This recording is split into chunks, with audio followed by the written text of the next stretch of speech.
Hello, everyone. It's Chad, and we have this discussion about ENFPs. I am here with fashionably late ENFPs, which comes as no surprise, as this is their common stereotype, always 5 minutes late or more.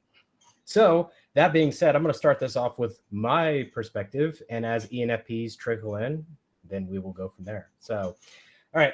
First off, as I'm getting started, I do want to say that if you haven't taken a look at our forum, please join that. It's forum.myersbricks.com, and that's MYERSBRICKS.com. It's forum.myersbricks.com, and a lot of good discussion happening going on there, so which is pretty awesome.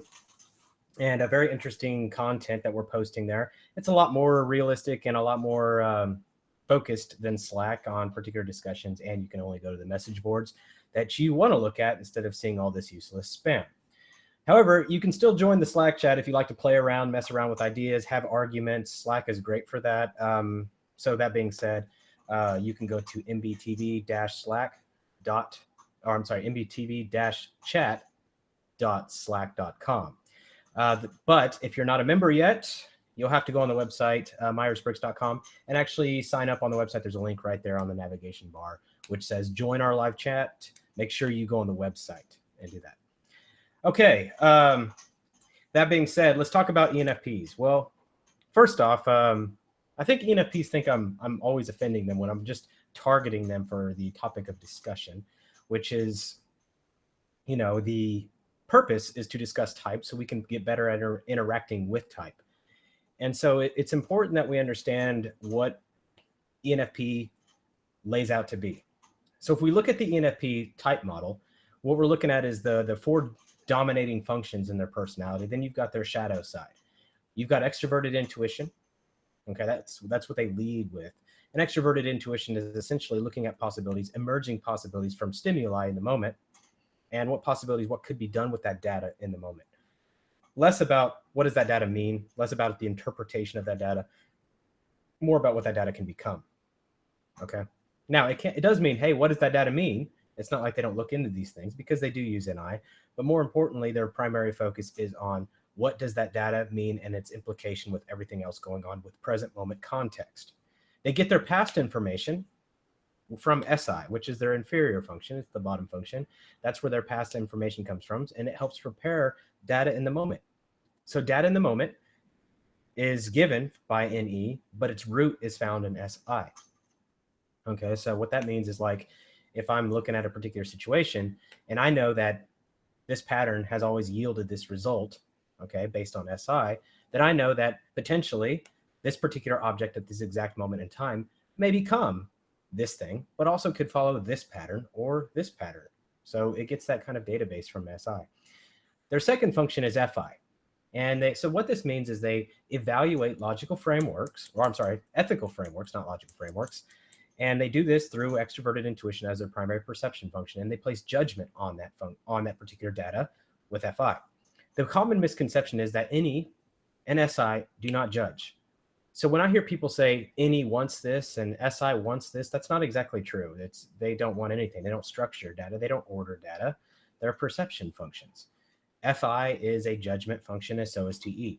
So the NE, FI, TE, SI.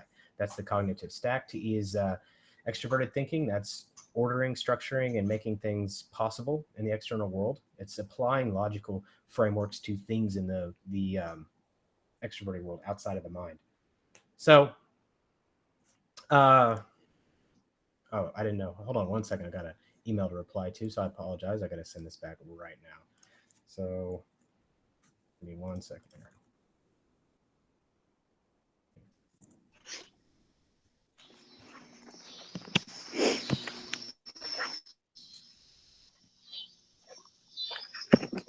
All right, so we just had somebody jump in. I'm not sure who it is yet. But,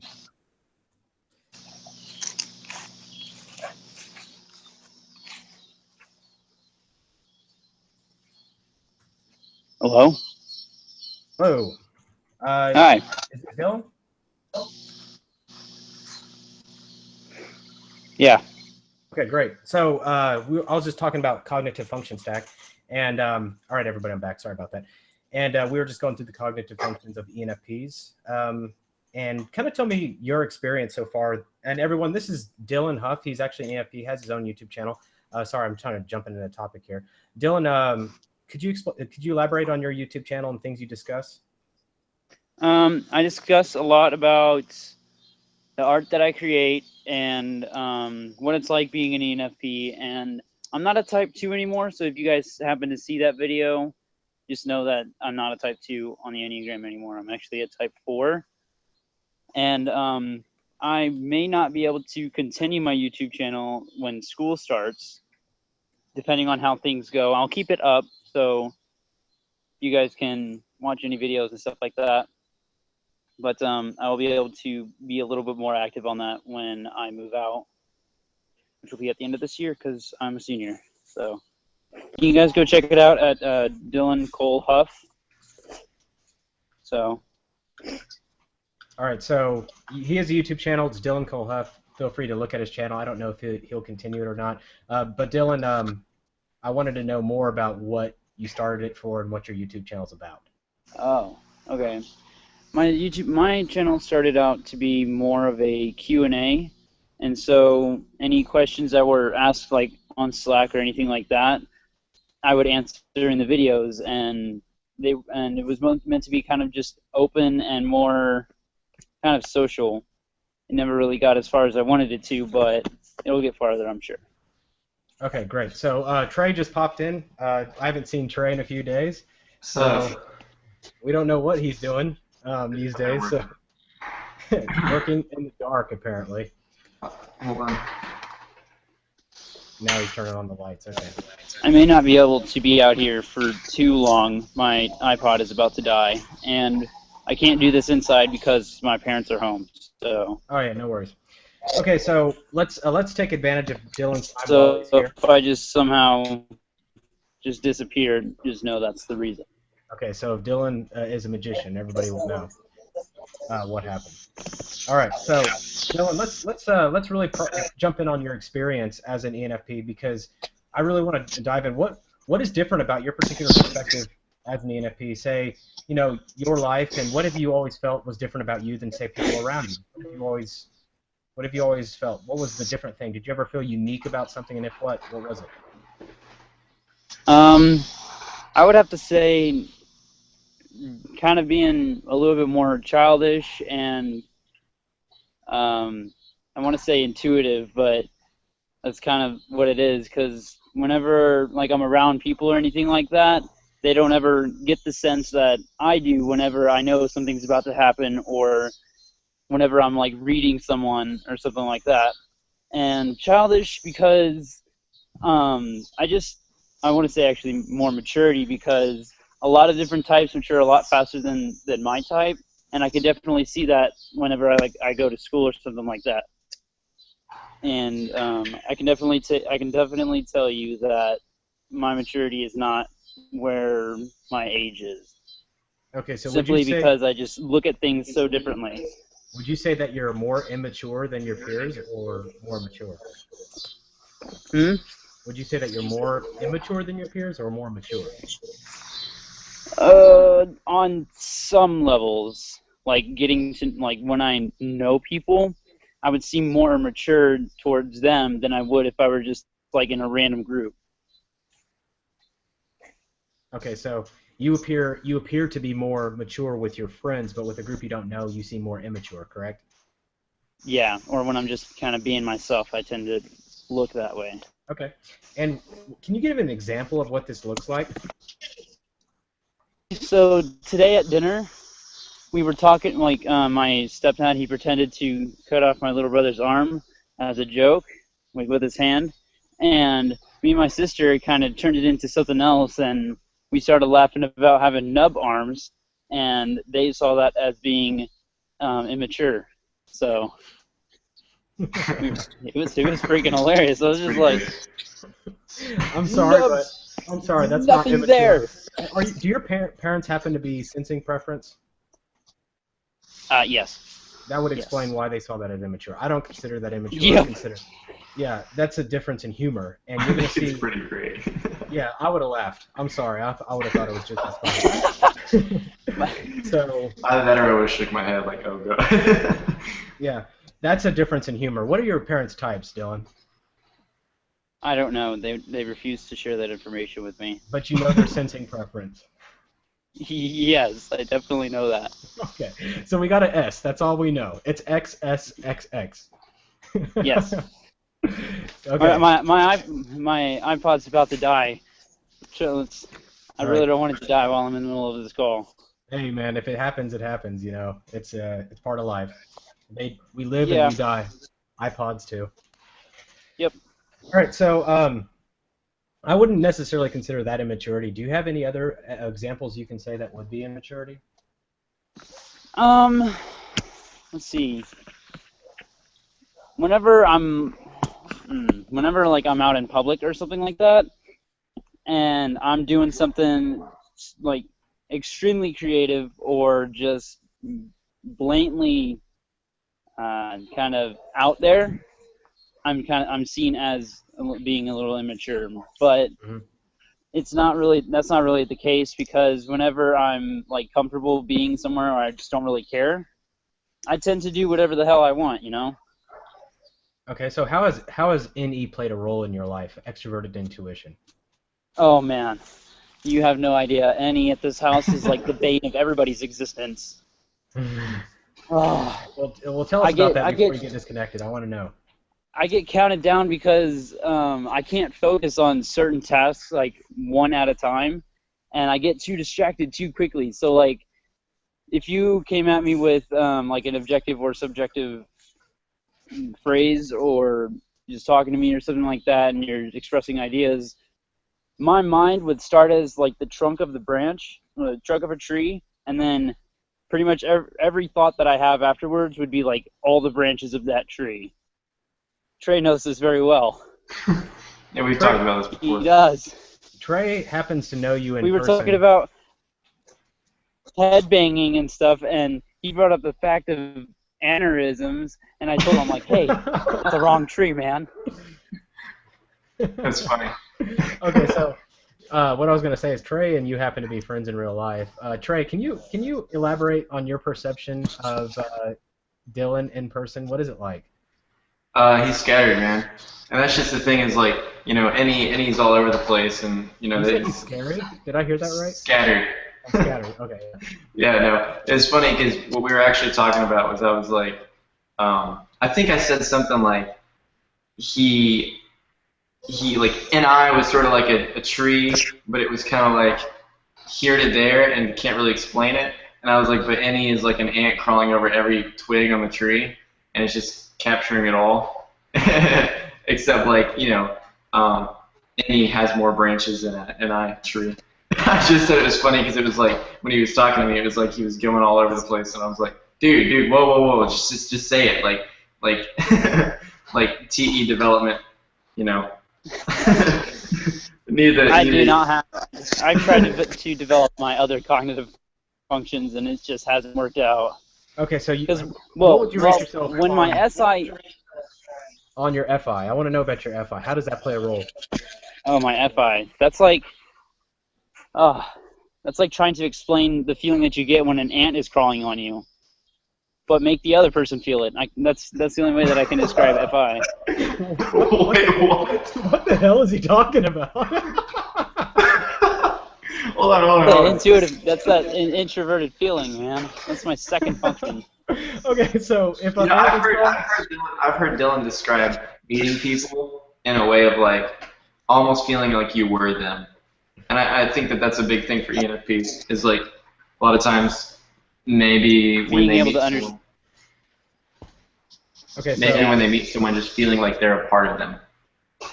Okay, so basically being able to understand how someone would feel if an ant were crawling on them, even though the ant is not crawling on you, right? Yeah, exactly. Okay. Oh, that makes sense. I like that.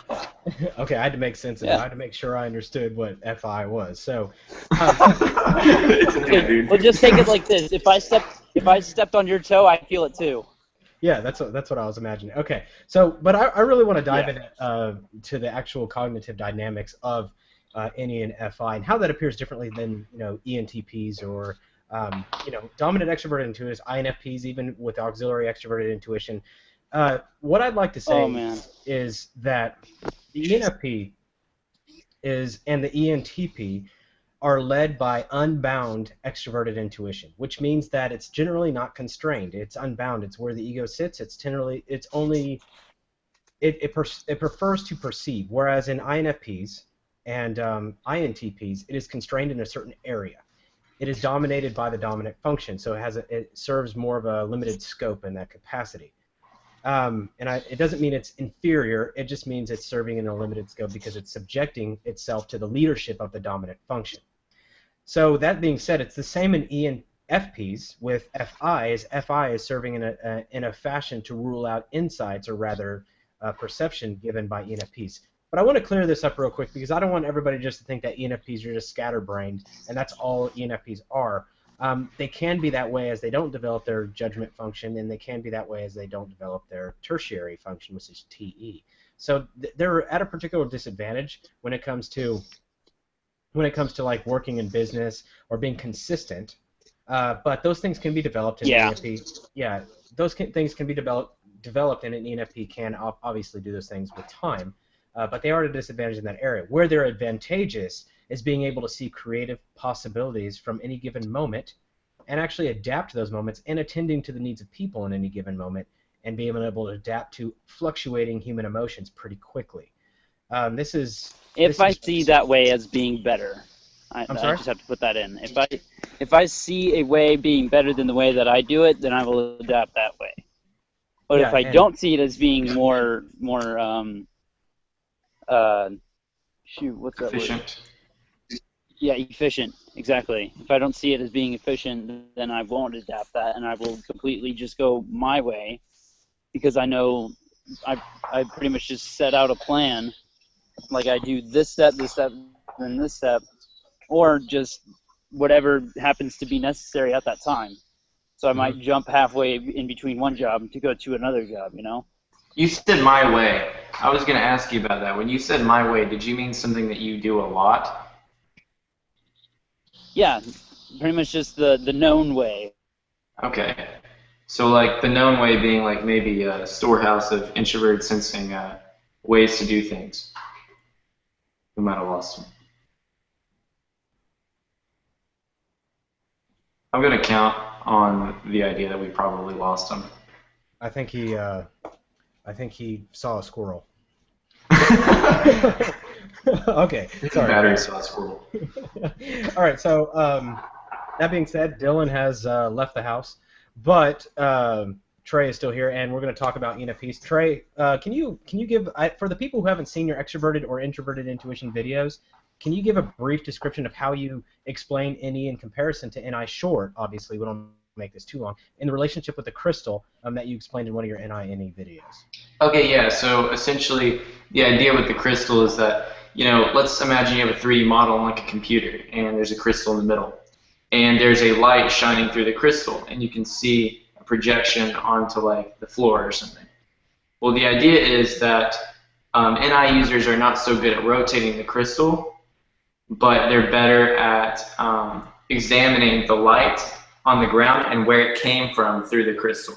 While the extrovert intuitive is better at rotating the crystal and seeing the light and all the different possibilities that are on the ground.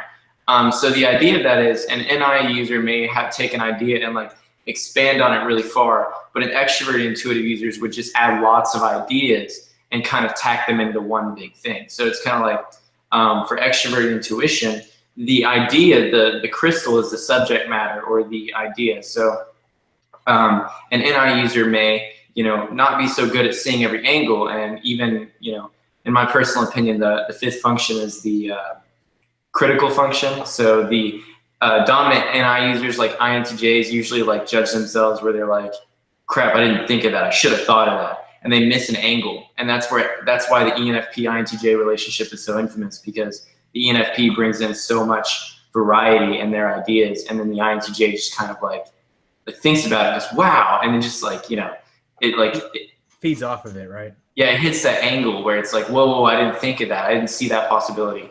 And so it's kind of interesting the way it works, because really, and any users just like to take the crystal and just freaking spin it and just look at the ground and go, what is that? And just like look at all the ideas that come from that crystal. But an NI user will look at it and try to find like some kind of depth through the crystal. And I don't know if you've ever tried to see any kind of like pattern, because I have, but like from the light through the crystal, if you do that, you're not going to be able to see it like through every angle. It's kind of weird. So like an NE user kind of helps to kind of move that around and find them all. So one thing I think that we really need to cover in particular to this video is to make sure that people understand that ENFPs are very, very highly misunderstood. And I say this, I think every type is misunderstood in its own regard, but I think ENFPs have a special misunderstanding for the sole fact that people see NE that's unconstrained by TI as almost random or sporadic. And, you know, it's fun to jest about it, but I mean, in all reality, there's a lot of avenues that ENFPs can add to, you know, the perspective of others. So Trey, would you actually mind sharing any experience with you had as an ENFP as they potentially moved you forward or helped you move past a point in your life? Is there anything that you can think of? You know, I really can't, because I don't have a lot of ENFP friends. Okay, well, I can spit one out. Go ahead though. Go ahead and do that. Go ahead and share that. So I know several ENFPs. My quote unquote brother, best friend, is an ENFP, and this particular person has offered so many creative ideas to my business ventures, and deeply understands the needs of people to the point where he allows me to better target the mechanisms. Now, when it comes to implementation, that's where he struggles, but that's where I come in. Is once the idea is given to me and the perspective, I can refine it to a way where it's applicable in the world. And many of the things that I've generated quite an income on have come off the top of his head as a joke originally. And so, you know, he just makes light of a situation and makes it funny, which I find ENFPs hilarious personally. Not who they are, but their humor is absolutely entertaining for me. But more the fact that he's always continually has ideas, and he sparks so many ideas. He's one of the most creative people, if not the most creative people I can think of as far as ideas go.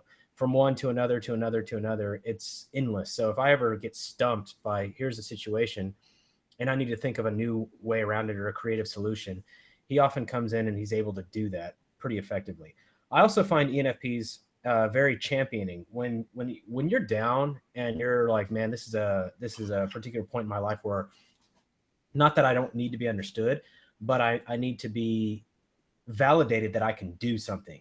They do it in a way that's efficient, and I say that as in like I got a particular person who, you know, is an ENFP, and you're in a position in life to where you're like, man, it's one of those rough points. They have a way of wording something. And to where Trey's got something, but I'll get back to that. They have a way of wording something, anything rather, into a way that it champions you back to your feet.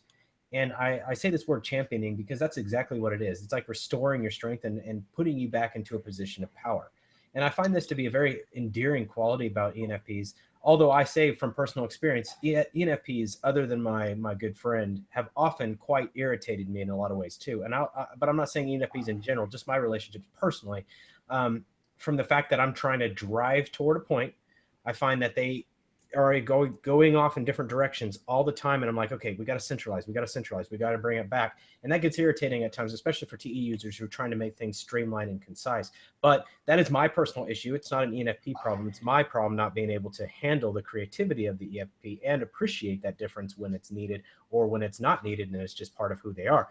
So that being said, I do find that ENFPs have often been champions for me personally and being able to get me back on my feet when I get my ass kicked in business, which happens to everybody, I think. But when you have that moment of getting your ass kicked, you're like, oh, okay, now it's time to get back on my feet. And I find that they've helped me quite a bit in that. Trey, go ahead. I was going to say that I have two things.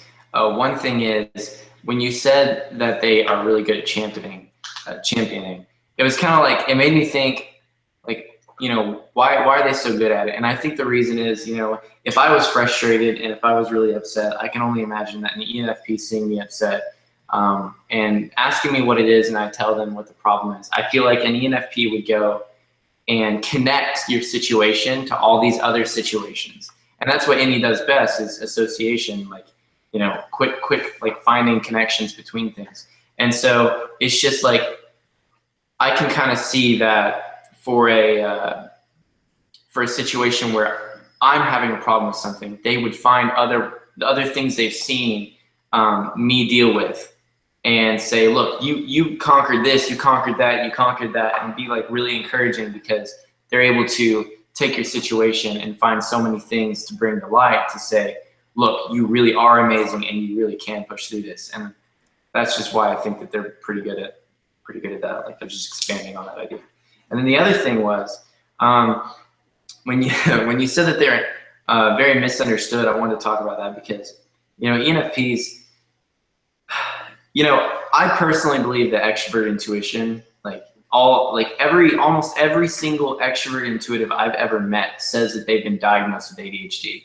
So it leads me to believe that ADHD does not exist, and that really it's just their cognitive functions that are not valued in our society. And I think that does a lot of damage, because honestly, with tertiary extroverted thinking, I know my extroverted sensing didn't kick in until like 15 years old, and I was zoned out all the time, and people thought I was the weirdest like little kid ever. Like, you know, I wasn't popular, like no one liked me. It was like, that kid's weird, he's always staring at the wall. Like, just like dumb stuff, I guess. But nobody appreciated me because I couldn't use my extroverted sensing. And I can really see that in ENFPs as well, where, you know, for ENFPs, they may be very misunderstood, because really they're just trying to explore all the ways to do something and not be confined to one ideal way, which is very popular in our society because of introverted sensing. Having one way of doing something and having a storehouse is the best way. Extroverted intuitives are trying to find ways to improve and to try not to be so closed-minded, and are supposed to be innovators to the regular things that we do in a day and improving on them. I've seen ENFPs and ENTPs come up with some really cool ways to do things. And so it's just, what I can see is that being misunderstood and having all these ways to do things, but not being able to flex that extroverted thinking, that's their tertiary function, to show people that their ways do work, show them that they are possible to accomplish and finish. I feel like, you know, people can look down on them a lot, and every time they try to show that their ideas have value and some kind of worth, they aren't able to, because that extroverted thinking hasn't developed to the point it should. And, you know, later in life, get a lot better with extroverted thinking, and then, you know, probably get be a lot more appreciated by others. But I'd like to offer some encouragement to ENFPs, because, you know, people really just look at extroverted intuition as, you know, all over the place, like has no like worth. I mean, and I'm not saying like people in MBTI, because people in MBTI understand extroverted intuition and its use, but people outside the real world that don't recognize what it is and don't see its value will just look at it and kind of brush it aside as like someone who has problems. And so, you know, I just like to make the point that really for ENFPs, it makes a lot of sense that they would have so many struggles with being misunderstood. It's because they're trying to express ideas that they hold dear to them that people will brush off because they can't execute it properly. I think this is a really important topic too, because I think because of this misunderstanding of, hey, you're ADD, I'd like to specify that a lot of people assume that ESTPs are ADHD and ENFPs or ESFPs. ESTPs, ESFPs are both ADD or ADHD, and ENTPs and ENFPs are both ADD, so without the H. And I want to specify this because of this. I think a lot of issues arise in insecurity, especially with ENFPs, because no one really understands how their brain works in the sense of extroverted intuition. And so I think a lot of ENFPs may suffer with insecurity starting out. So this is why there's a challenge with ENFPs and other people, because a lot of people assume that ENFPs, you know, are what they think they are, or whatever, ADHD or ADD or whatever. And I think this arises, an insecurity, and a B, a fragile sense because of that insecurity. Hey, my whole life I've been this. And I think that once they identify what their type and they understand why they do what they do, they get a new sense of security. This is the way that I am. This is the way that I've become. Okay, how do I work and develop my other functions so I can be less, say, scatterbrained, or I can be more functional in the workforce? So I think it's important for people to recognize that, yes, I mean, if you have a whole lifetime of experience of people telling you, hey, you can't focus or you're scatterbrained or whatever, that's not good reinforcement. And I think people not understanding that about ENFPs leads to a point where oftentimes they feel misunderstood, and they may have developed an insecurity due to that. And that insecurity can manifest in so many ways. And I think this is where the common stereotype is ENFPs are like emotionally explosive come from.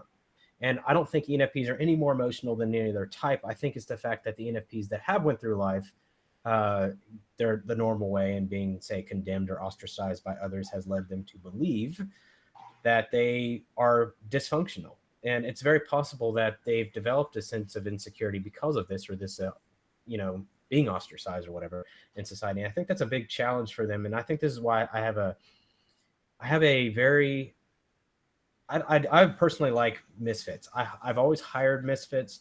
I've always appreciated misfits. So that being said, ENFPs have always had a special place with me because I do believe they're misfits. And I think intuitives in general are misfits, but I really think that ENFPs just are one of the most misunderstood types. I think that the INFPs are accepted a lot more than, say, ENFPs. Although the standard archetypal models in the US society, I don't know about the rest of the world, especially ESTJ. I think anything that's away from ESTJ, the more you start being outcasted by the rest of society.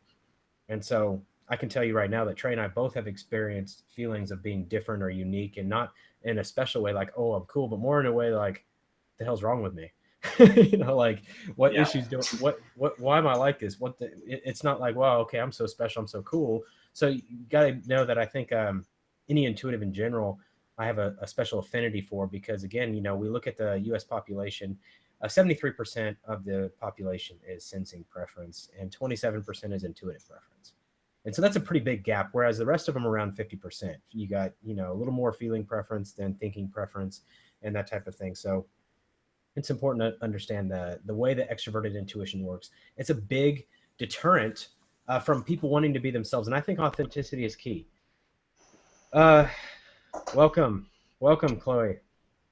She's a ENFP. She's in the distance, so we can't really see her very well. But, if you'd like to get closer, you can, because you are very far away. And anyway, this is Chloe. She types as an ENFP, and I'd like her to share a little bit of her experience. So when she gets the chance, she can always interject, as Trey and I are discussing common problems with ENFPs as depicted by society. Chloe, when did you find out that you were an ENFP? Well, I believe it was in 8th grade. In a class of mine, we were doing an assignment on like a career path, possible career path we'd want to do. So the teacher suggested that we take the Young typology test. And so then we found our personality type and the suggested careers for that. And somehow I identified with the type that the test gave me, because after I did some research on it and stuff, and I identified, and so yeah, and then I don't know, I just kept researching my type, wanting to learn more about it, and then that's how, and then I started watching YouTube videos, and yeah. So 8th grade. So you've known about this for quite some time. So what impact has knowing about your personality type had on your life? Would you say it's been a relatively positive one, a neutral one, or a negative one? I mean, at first it definitely helped me know that it just put a label to, it just made everything make sense, everything in me, and I no longer felt validated, right? Yeah, that's the word. So yeah, but I guess after a while, like ENFPs are not the most glorified type among the Myers MBTI community, and so there are like definitely some biases about it, and so it's a little bit of both, I'd say. There is some, like, I don't know what I'm trying to say. So we were just earlier talking about some of the biases with ENFP, and Trey and I were kind of discussing why, you say like they're not the most glorified type. I don't think any type, if you understand their difficulties, are glorified. I think because of societal position, it seems that other types are more glorified. For example, NTJs and STJs are seen as very glorified types. Okay, so the TJs specifically are seen as glorified. But why is that? Why are they seen as glorified? Well, if you look at actually the TJ personality, we know that these types typically make more money than every other type. This is inherent in U.S. culture. If you make money, you're successful. If you're successful, you're happy. Therefore, if you're happy, you're everything. Therefore, that's the TJ thing. It's about money. And U.S. society often depicts value based on money. And I had a conversation on Slack earlier today about the TJ personality and income. And more importantly, I want people to understand that there's value that's outside of financial success. And if people can understand that, and people can actually understand that every type has its issues, and every type has its struggles. And I'm going to be the first and foremost to throw out there that the ENTJ type, or the INTJ type, either one struggles with both interpersonal relationships. Often these two types tend to alienate people, whereas the FP types or the FJ types tend to include people. And this is a huge struggle. But again, we don't judge in this society based on relationship. We judge in this society based on financial success. So if you're successful, you're what we depict as ideal or glorified. But in reality, success has many different elements, including relationship-based success, which I think actually is one of the most important elements. And in my mind, the NF and any F preference in general is more glorified. But again, I think it's more glorified for me personally, and it's something to strive for as me setting an objective. Okay, if I embrace my F perspective more, I can become a more wholesome person. But I think as a whole, society will depict, financial success is the reason why this person is not as glorified. And we ran a poll earlier, and D Huff is back. He must have caught that squirrel. Okay, so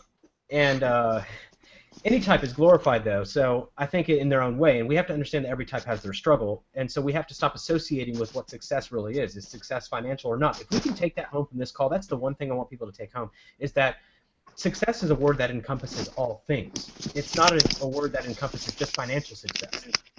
And so, hang on, I'm going to mute Dylan's phone here, so his mic or whatever. Okay, so I want to understand that people have this ability to be successful in their own right, and what is successful is it's a subjective experience. So if you think success is the quality of your relationships, and you're willing to sacrifice financial income for the quality in those relationships, and it's not necessarily a mutually exclusive thing, but if you choose to pursue relationship, then that's successful in your own right because you're pursuing what you want. And I think we all need to take that home. So if we can understand that. Go ahead. Yeah, there's also some other biases about the ENFP. Well, can you share those with us? Yeah, just a lot of people think that that ENFPs are annoying, that they're because NE is, because it's the ENFP's dominant function, it's very tempting to utilize. So if they don't have that strong judgment function, then yeah, they can just, I don't know what I'm trying to say. But yeah, ENFPs can appear annoying. They can appear like manic pixie dream people,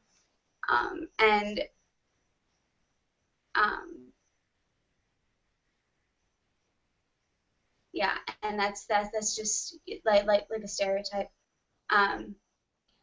Would you say that you're a pixie dreamer? Um, see, the thing is, like, I think that I can appear like that. I can appear like to just be joking around all the time, and like a good friend of mine, we were on the phone one time. She's an INTJ, and um, she, I don't know, she kind of in passing mentioned that lately I've just been like tagging her in like funny things on Facebook, just like being jokey, and that I'm not that like she feels like we haven't really connected in deep conversation.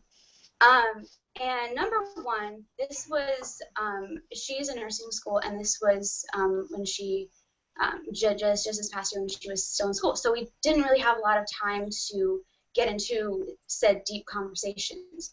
And so there's that. And also, the way that I connect with my friends is through doing that stuff. So like I told her, I said, well, when I send you those funny things, when I send you those memes, when I see like I'm just being jokey and stuff, that's really me connecting with you. This is stuff that I saw that I thought of you, so I'm sending it to you. And yeah, now I think she's validated in what she's saying, in that I do have to make sure that I'm affirming our friendship, and that I'm actually bringing up like I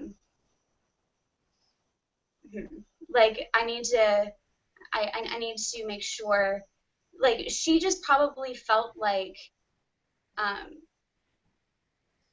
not affirmed by me or something, so I just need to I need to make sure that I am telling her why I do this stuff. And yeah, so I think it was a good conversation. We definitely communicate love differently, so it's yeah, that's why it's important to not put stereotypes on people, because you don't know what it is that they're really doing, or their motives behind it.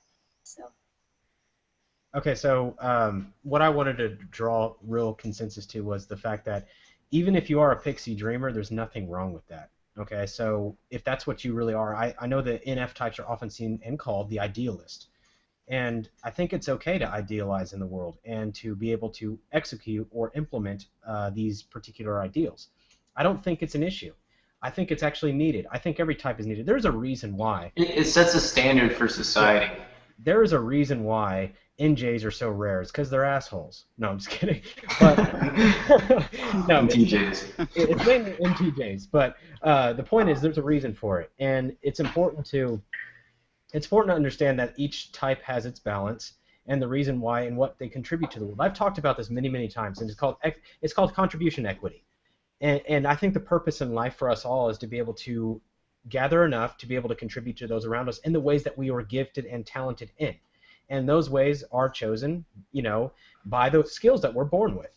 If we have this particular skill set and we develop that skill set, then I can use that skill set to contribute to the world. And so it's important that we recognize those things. And I think that if we learn to recognize those things in each other, we can actually create a consensus that, we can all actually contribute to areas of, humanity, the world, business, government, politics, and areas that we can all improve if we work a little more in collaboration with that. And I think it's important to be able to recognize those differences. So when people may stereotype the ENFP as a idealist or a dreamer, it's important to understand that they are. And you know what? When they're dreaming and creating things that they see as an ideal world, and you're looking at the negative, then you're the one that's at fault, not them. And I think it's important that people recognize that. It's important that they can inspire that little ounce of positivity in your particular relationships with them. And I think it's necessary for people to understand that. It's necessary for to have those people around you when it's important. I think where the challenge is that ENFPs have FI, which FI is a very, very deep and profound emotional database. It's also a value ethical database as well, so it's very deep and very profound. That being said, I think that people often take the NE, which they extrovert. ENFPs tend to extrovert this sporadic idea generation thing, so they'll play off ideas, and they actually enjoy it because it's their dominant function. They don't necessarily always want to go deep into things, but then when it's time to go deep, they have the capability to go deep, and that's what people don't understand. It's like, okay, you have this playful thing that you're playing around with NE, and you're playing with possibilities and ideas, and you're having a good time, and you actually enjoy that moment. But then when it's time to switch that gear on, it's time to dive deep and to really dig into who you are and your emotions. ENFPs actually have a database that's full of insight when it comes to those things. And it's much like ENTJs prefer to play around with action in the business world and structuring and organization. And then when you actually look into the insights, you see their world of insight is also, it's very deep. Okay, it's very, very deep, that world of insight. And that's because it's NI. It's very backed with this very crystal clear insight, and it's important for people to understand that that introverted function or that second function, also if it's introverted, it has the depth of insight. Whereas if it's your dominant function and it's introverted, it's also going to be very deep. So a lot of extroverts are seen as a little more shallow. If you think about extroversion in itself, a lot of people judge extroverts as shallow people, and it's because extroverted functions by nature are more broad and expansive and less penetrating or deep. And I think that's where the ENFP and ENTP both struggle, is when you talk to an ENTP or an ENFP or ENP in general, what you're going to see is a lot of fun, a lot of playfulness. And if you've seen Talking with Famous People, you can see that with host Eric, and you can see that playfulness. But then when it's time to get to the nitty-gritty, you can see this hard database of logical principles that comes right out when it's time. And that's what you can also see with the ENFP. It's not logical principles. It's this emotional database that's full of understanding, empathy, value, and a value framework that's very sophisticated. So it's important for people to be able to notice that what you see is not what it's not the whole package. And it goes back to the cliche saying, "Don't judge a book by its cover." And that is what people need to understand about ENFPs too. Or ENTPs, or any type at all, what you see on the surface is just what they're extroverting, and the extroverted functions by nature are limited in their depth, whereas the subjective experience is much more fulfilling. That's where the real challenge is. So when you see that, you're like, whoa, okay, now I'm starting to understand. Here's what's going on. This is actually a lot more than what I originally noticed.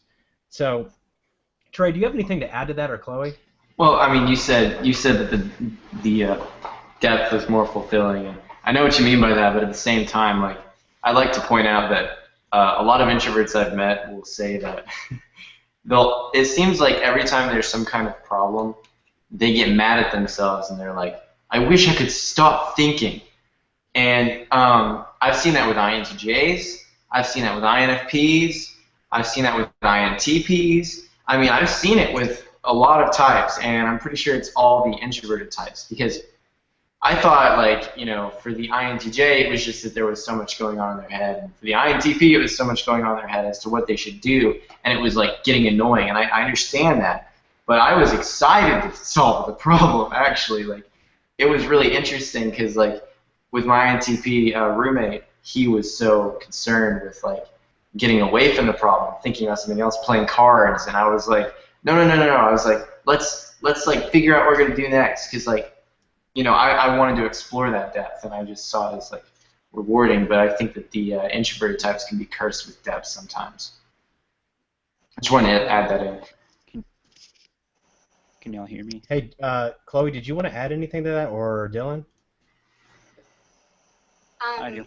Yeah, why don't we we can let Dylan go first, because he hasn't said anything yet. Well, he did before he got here, but Oh, okay. yeah, his iPod had a funeral, but he's back.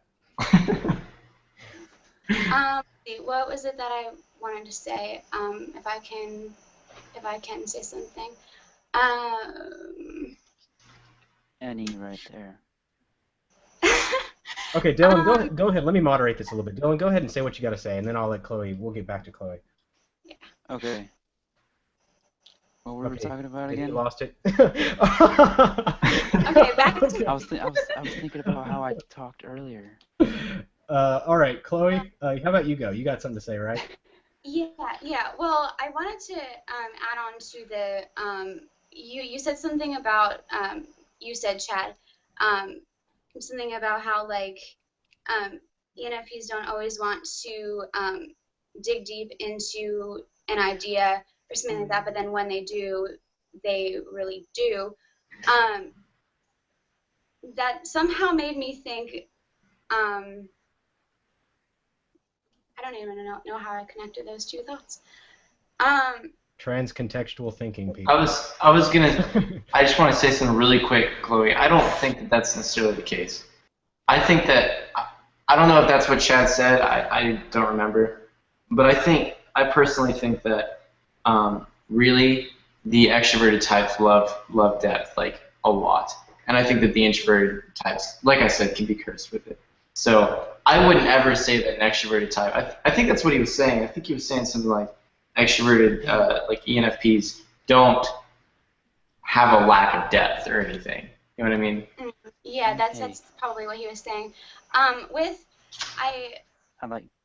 With wait. Into that. Is Dylan talking? Go ahead, Chloe.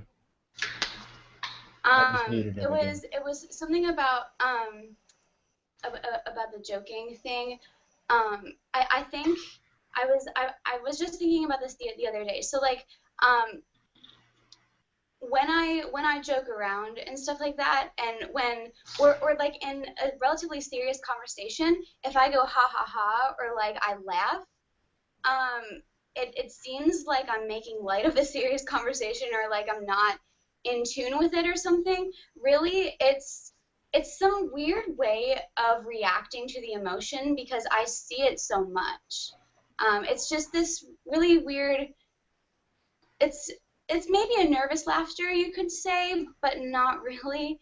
I don't know if Dylan knows what I'm talking about, but it's just like sometimes in a serious conversation, I'll say something really deep, and then I'll go ha ha ha, and it seems contradictory, but it's not. It's kind of like a sarcasm, or it's just I can't really explain it. But my point is that like I can seem like I'm not in it, or like I'm not thinking in depth, but I am probably. Okay, so I'm gonna address something real quick, and then we'll get back to that.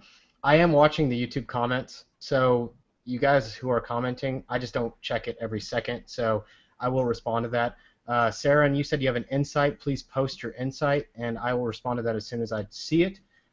For as everybody else, I am looking at this, and we're getting quite a few comments on this particular video, so I will try to address each one as soon as they come up. So just keep posting, guys, and let me know if there's anything we need to address in particular.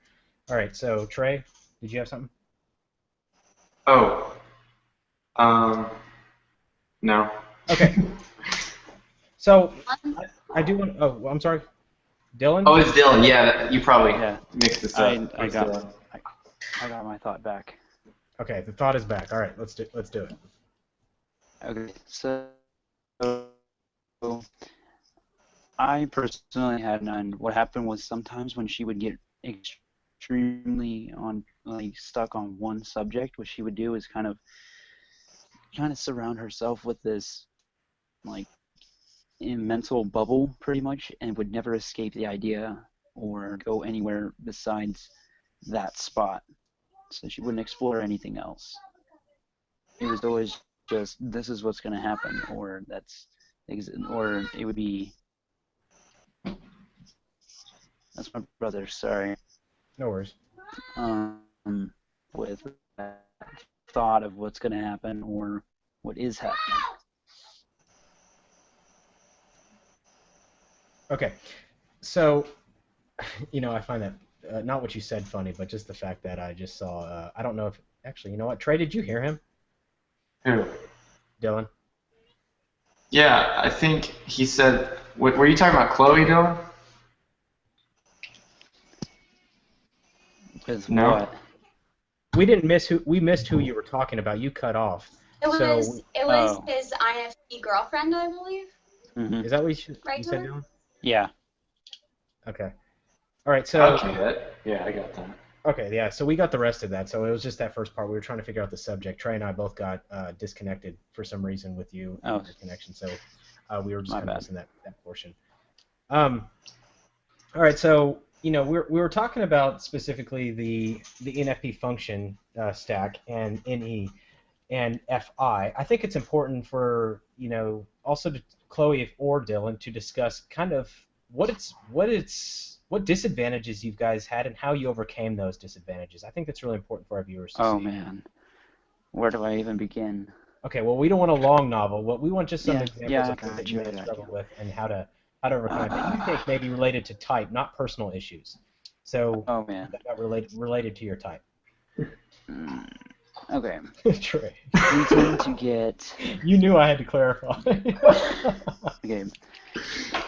There's a person that I know, not being specific, that would tell me, if you're just going to be able to relate to everything, then I'm just not going to talk to you. And that, I knew exactly, there's a point to this. Being an ENFP and exploring so many different ideas and stuff like that, so many things pop up. And then when they actually do happen in real life, and someone else talks about it, it's like, whoa, you had that same thought too, so did I. And, oh, I can relate to that. And it just gets to the point where you're thinking to yourself, man, why am I like this? Why do I gotta relate to everything?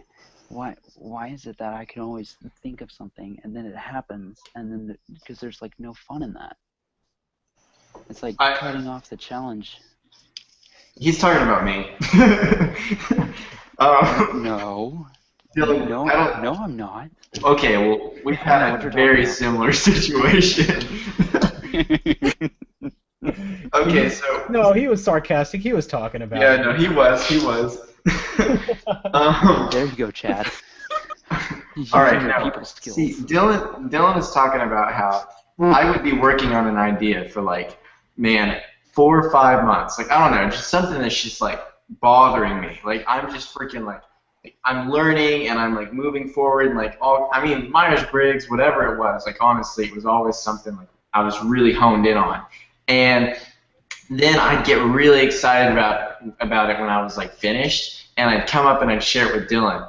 And he would say that he already knew what I was going to say, every bit of it. And I was like, no, you don't. Like, there's no way. And I think the reason why is because he was trying to predict it as I was saying it. And so there were things that I would say, and it would be one of the things he had thought about. And so it'd be like, as I said it, he'd be like, I thought of that, because it was one of the things, one of the possibilities that I could have been about to say. You know what I mean? And so it made me mad because I was like, that's exactly why it's such a bad thing, because it just makes so many people mad. And it's like, why am I like this? I don't live to make people mad. It's just a thing that I do. I want to throw this point in here too, that NE is often associated with mental energy, and this is why I say many NE users are considered ADD and not ADHD. Although ADHD is a subsection of ADD in a sense, I think that it's important to understand that mental energy, and this is why I'm inclined to believe that NE is a cognitive function that thinks very rapidly, so very quick cognitive perception. So you're going to see this quite a bit, whereas people say, oh yeah, that person thinks fast. NE does think very quickly. If you're saying something, they're sparking with possibilities.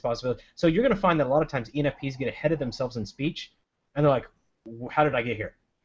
And like, whoa, I need to go back. Whereas for people who are using other functions, they typically will think out their things, or if they're extroverted like me or Trey, and we use TE, is that everything that we're speaking is a little more sterile but a little more straightforward. It's kind of streamlined. We kind of have an idea that's based in NI. Here's what we're going to communicate. And we're following this path. Trey's often described it as this little tree thing. Mm-hmm. And we're just following a path. And we see it clearly in our head, so we can just walk. Whereas we're not really in the moment. We actually have thought out this entire thing. And it seems like it's in the moment, but it's actually it's this path that we're following, and we know what we're going to do.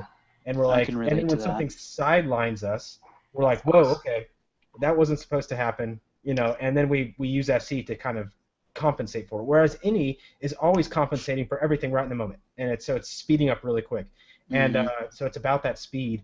And I think that's what people have misconstrued is like, oh yeah, they're quick thinkers, and they are, but when they don't see that other side, they don't see the depth. So speed and depth in MBTI is E versus I essentially, and you're going to see that in these different functions. And more so in NE because it's a perceptive function, just like SE. They're both very quick and in the moment. But what they're working on is SE is a lot of physical energy, whereas NE is a lot of mental energy.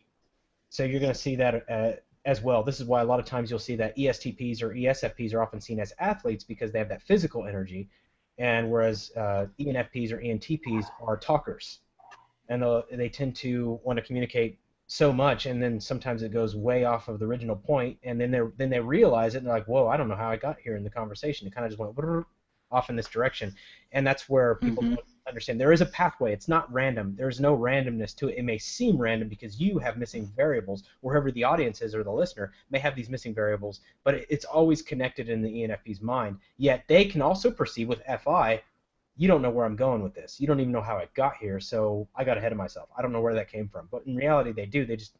They may not even understand it immediately, but they do understand how they got there. The brain works that way. If you look at the Neuroscience of Personality by Dario Nardi, you can see the connections that are drawn, and that transcontextual thinking that is often associated with ENFPs takes one section of the brain and it processes a particular element, but it can take that same information and throw it to another section of the brain, which other cognitive functions don't do. And this is very rapid, and it's called the Christmas tree or Christmas lights effect that goes on in the brain, which is actually very interesting if you keep that in regards to ENFPs and actually the mental energy they do have. So keeping that in mind is really Oh man, that reminds me of something. Go ahead. So sometimes whenever like I'm watching a movie from my childhood or whatever, I will remember exactly how I reacted the very first time that I saw it, and so like I'll compare that reaction to my reaction that I'm having now as I'm watching the movie, and I'll have the feelings I had when I was younger, and then I'll have the more complex feelings that I have now that I understand a lot more thoroughly and deeply. And I'll be like, here's what I thought about it when I was that young, and here's how I reacted when I was that young. And at the exact same time, I'm like, okay, here's how I'm thinking, here's how I'm feeling, here's how I'm understanding it, and here's how it was, all under one. It was, I guess you could say that's kind of the Christmas tree thing that you were talking about, because I'm accessing my SI and my TE, and it's my functions are all going like backwards and forwards and going like skipping some, and I guess you could say that's that Christmas light thing. Yeah. Well, the book is called, just for y'all viewers again, it's called The Neuroscience of Personality. It's by Dario Nardi. His website is keys2cognition.com, so you can also buy it on that website as well. It's a really, really, really fascinating read. I would definitely, get that purchased if you guys. He needs his research funded. He's the only one right now that I know of that is actually trying to make MBTI empirical. So please buy his book. Don't torrent it. Don't steal it. Don't borrow it. Buy it, because we want to fund his research to actually make MBTI more empirical. So it's important that you guys do that and really, really fund his research and help him move forward with this process. So that being said, yes, I think that you all should read that, because it also has it helps you better understand how NE actually works. Trey has read some of that book. I've read some of the book. I've read most of the book. I know that I was originally recommended the book by a friend of mine, and at the time I was doing other research, but I think it's important to actually read that in understanding each function, how it operates in the brain. It's an expansion of understanding MBTI. Hey. Did you guys watch my video on my SI explained? I did not. You did not? No. Oh, okay. Okay, so was there something that you wanted to share with us? Yeah, I wished you guys would have seen that video, because that kind of ties in directly to what we're talking about. But you can continue what you're talking about, because it would be way too long to explain right now. So Saren Black, he said INTJ. He's an INTJ, apparently male. I was told to stay away from people that use the words or like a lot by my former teachers and peers. So during my lifetime, I avoided them as scatterbrained or people living in fantasy worlds not realistic. Though finding out the people I might need to bring more joy might be the people I decided to ignore. So that is interesting. I'm sorry? What was the type? INTJ. He was apparently informed by his particular teachers and even peers to stay away from people who would use a lot. I guess because they were scatterbrained in his perspective, and I guess he's saying that he was just kind of avoided. Just thinking in the moment. Yes, and I think that he was taught to avoid these people. So he probably doesn't have a lot of exposure to any users. When he realized that, oh man, I left as an INTJ, he left an ENFP, which actually kind of completes him out of his life. He's left the ENFP perspective out of his life, which is pretty unique. He's avoided them based on this teaching. So it's kind of cool to hear that, he's like, oh, okay, I see. I shouldn't have probably done that. So that's pretty cool. I'm glad he shared that with us. It's always awesome to hear that. So, go ahead, Trey. Crap.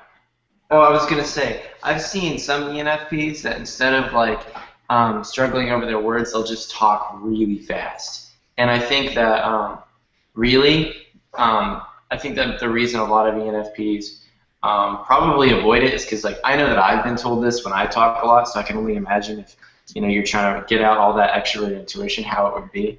But people are pretty messed up about talking a lot, and they'll just look at you and be like, "Stop, you blubbering fool!" And I think it's SI, like some dominant SI user that's like, God, if you were only a person that didn't talk like that, you're like probably enjoying and comparing me to other people.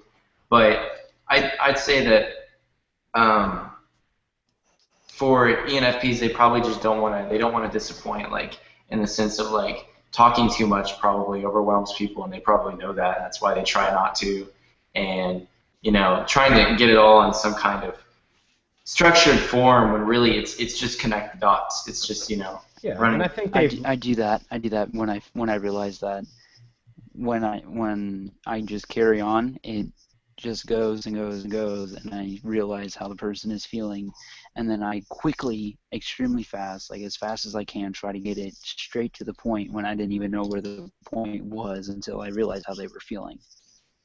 The one thing I want to add on to this is that it's often common because they do think so fast that they've learned as they grow and develop, they actually learn to slow that down, and they tend to be very cautious in selecting their words and very, very particular in that regard as well, because most of the ENFPs I know that are aware of Myers-Briggs have learned to slow themselves down and think out their answers. They tend to become very efficient at this, actually, is because so many people throughout their life have told them, okay, you've gotten off base, you don't know what you're thinking, you know what you're talking about, whatever, and they've learned to filter it in a way that it's done through FI, so how would this make this person feel?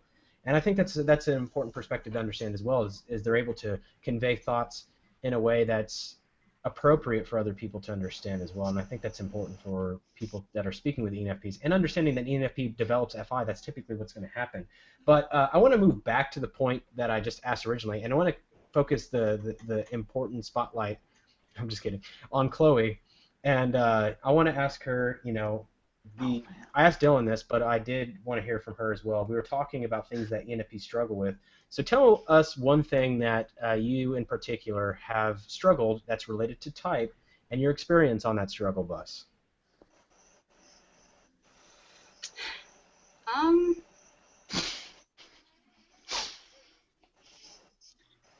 What is everyone laughing about, dude? Because you just like, you have all of this information, you just threw it in her face and then ask for her opinion.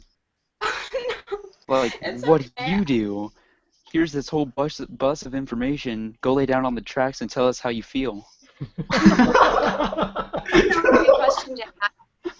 I just saw Chad smiling and Dylan smiling, and I'm like, why are you guys smiling? What's going on? Go ahead, Chloe.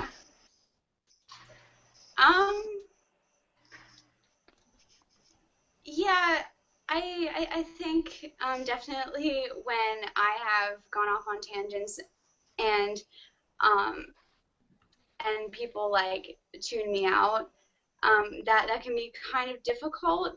But what I've like for any viewers with ENFPs in their lives, definitely when you're talking to them, if you don't hear one thing that they're saying, like if they're talking to you and there's like one thing you miss, or like you're talking on the phone with them and their voice is muffled or something, then make sure you like interrupt them and ask them like what they said, because like everything that they're saying connects.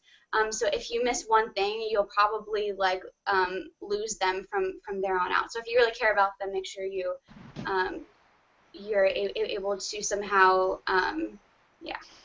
And so yeah, definitely, it's better to talk to them either in person or through text. Surprisingly, like me, I feel better writing things out, sometimes better anyway, because I feel like I'm better able to think through everything I'm saying, condense things, edit them. It's just easier for me sometimes to write everything out. So, yeah. All right, so we were just joined by Daniel, who's an ENFJ.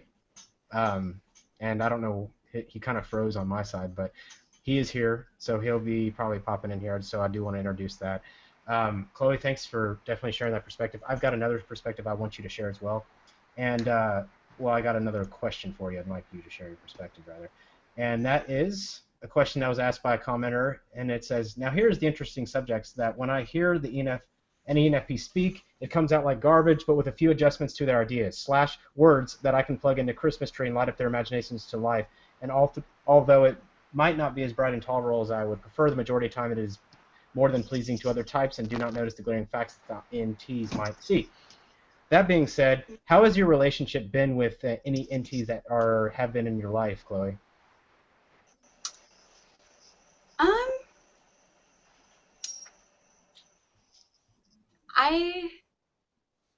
There's no real issue with them. In fact, I very much like them, and I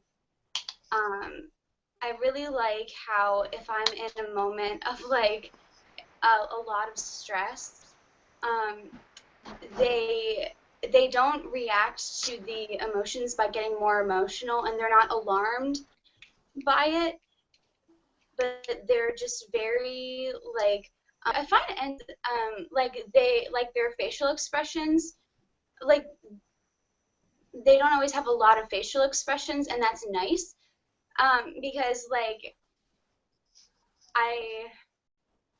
Do you read into those facial expressions? Yeah. So it is it's kind of difficult sometimes if they don't have a lot of them for me to tell what they're thinking. So I have to definitely think very deeply. But I can definitely see it if I really think about it. I can see it, like their feelings and their depth. But yeah, I just.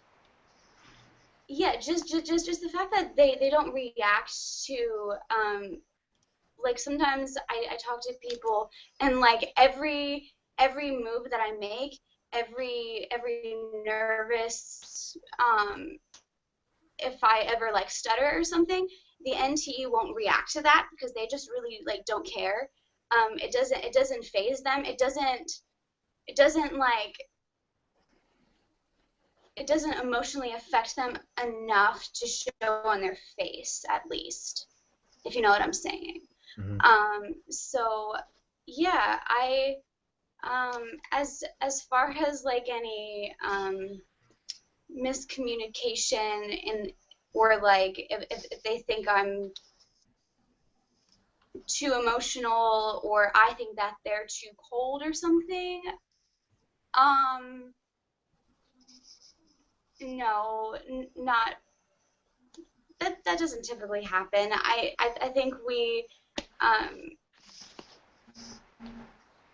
like we're typically able to still relate. I think I have a pretty good balance of being able to think logically and talk about ethics as well. So it's usually pretty balanced.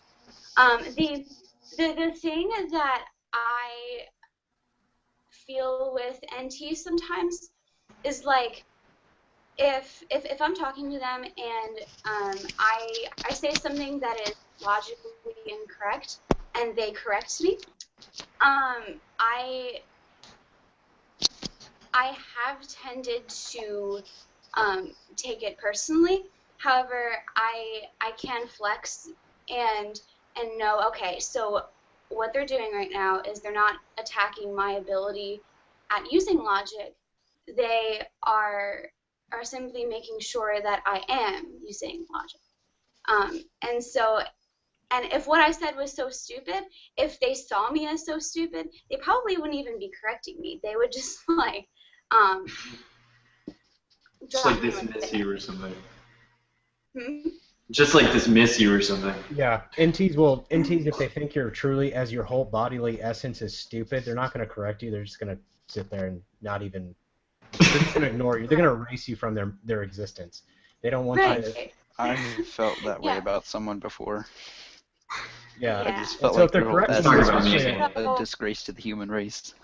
Thanks, Dylan. I was generally insulted. So sorry, I just wanted to finish what I was gonna say there. So, like with that being said, there, I while I can flex, and if I know the person and I know that it's not any ill intent that they're correcting me, blah blah blah blah blah, then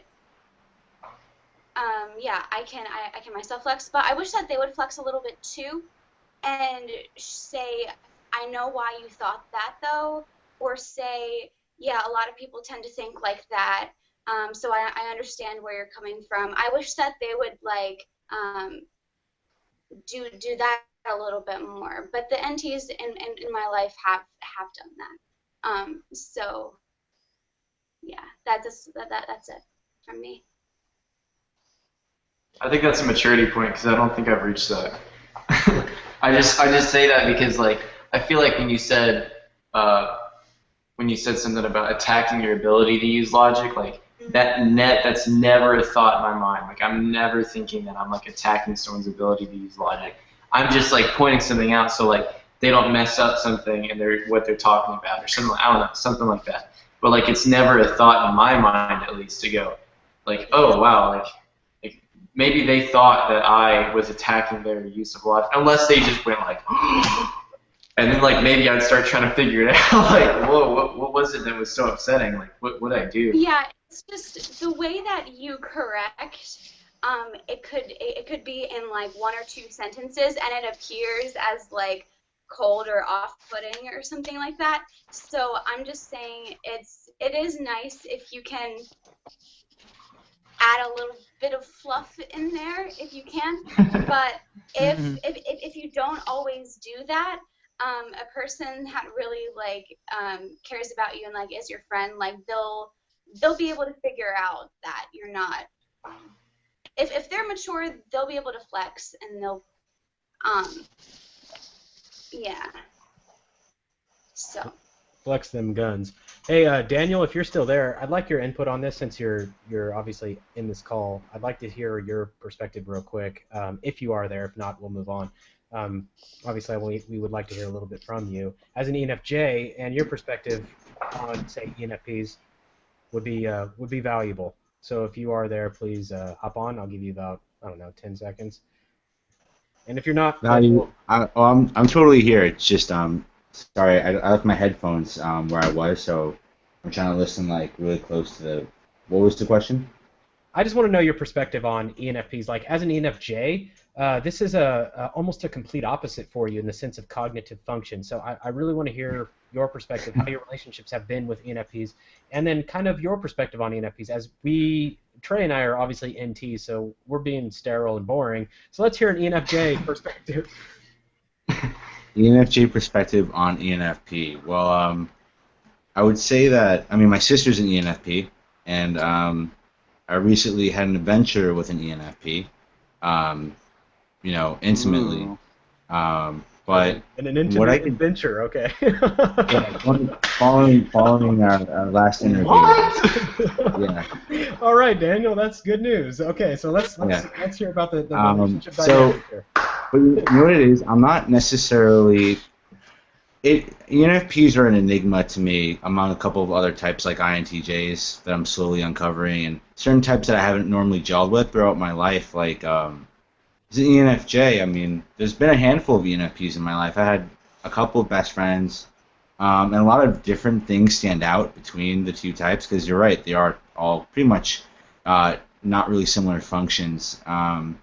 Their focus is different with people, their focus is different with themselves, they focus on different things in communication, and they value different things with friendships and more than friendships. So for me, like I don't know, like I've had friends that I've wanted to be more closer friends. I've had a lot of ENFP friends that had the potential to be really close friends, but they never surpassed that barrier. Just because they have a tendency to see all their friendships kind of in like one category, from what I've seen, and they're very I guess they travel fast with social interactions. They have a lot of friends. They have a lot of people they talk to, more so than me. Like I've always noticed that ENFPs and ESFPs, they really like crack down on talking to people. Like it's just crazy. So for me, being the ENFJ, I really like the authenticity between communicating between ENFPs, and there could be a lot of depth there. But I always find it's either one or the other. There's no real gray area between like getting to know the person. It's either ENFP full force, or and you take it or leave it, or you just there's like you kind of go two different ways as far as communicating. I'm sorry, Daniel. Dylan, why are we looking at your computer? This is the live stream, man. Yeah, but Oh, why yeah. are we looking at your computer? I mean, yeah, okay, Dylan. Sorry. I'm sorry, Daniel. I- Chloe, go ahead. You got something to say? Yeah, I wanted to. I'm not sure if Dan was done with everything. I can't really but see I still wanted to. Daniel very well on this. Go ahead, Chloe. So what you said, Dan, about the ENFPs that you've known, and that they tend to see their friendships all as like just all in.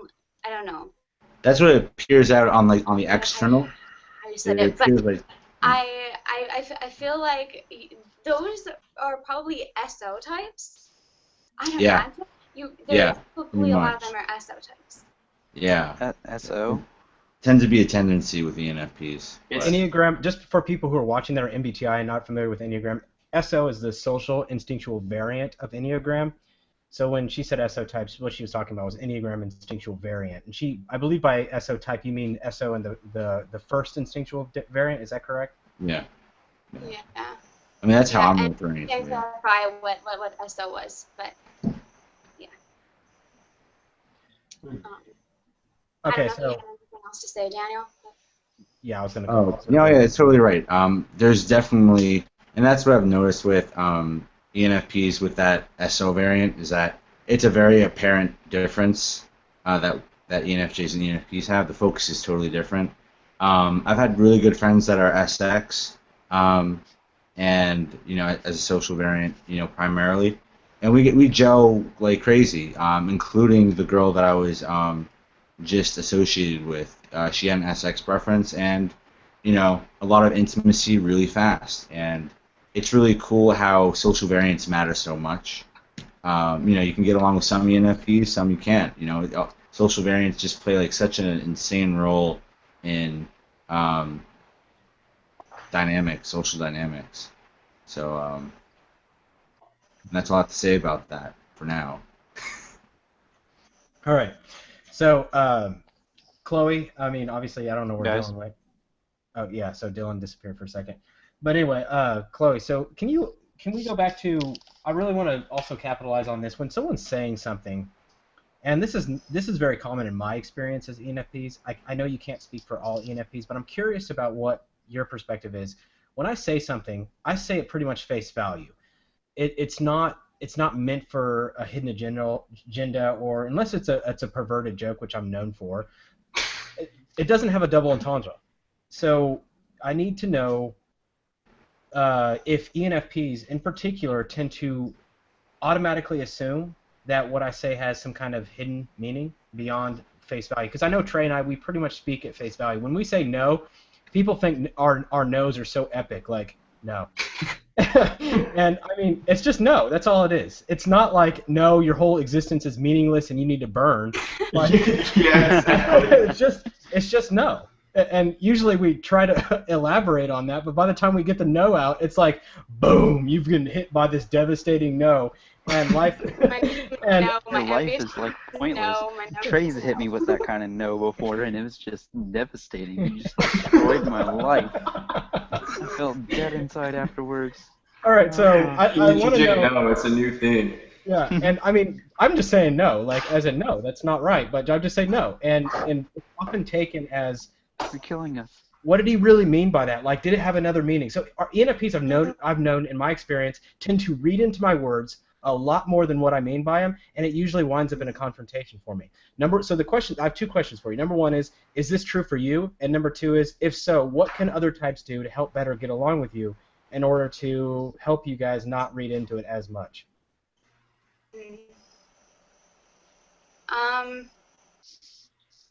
Are you asking it, Dawn? Good questions. Yeah, we do tend to read into things that people say. So I think definitely the good thing to do is to communicate. So if you think that what they're saying means more than it actually is, don't. When you're asking them, don't say, hey, like, that's so uncool what you just said there because this and this and that. Say, hey, did you mean it like that? And then they'll say no. Sorry, I don't mean to interrupt you, but I have to elaborate on here. Are you saying for ENFPs to better communicate, or are you saying for the other type? Oh, yeah, sorry. So the ENFP talking to said ENTJ or NT type. So like they will read into like what they're saying. So. Okay, so you were talking, you were mentioning like what the ENFP, I believe what you said what the ENFP should do. Should do. Okay, so all right, go ahead and continue. I just wanted to clear that up for any audience watching this video. And so I think it's both, like I was saying earlier, both definitely have to flex their functions, and to know that if the NT once expressed a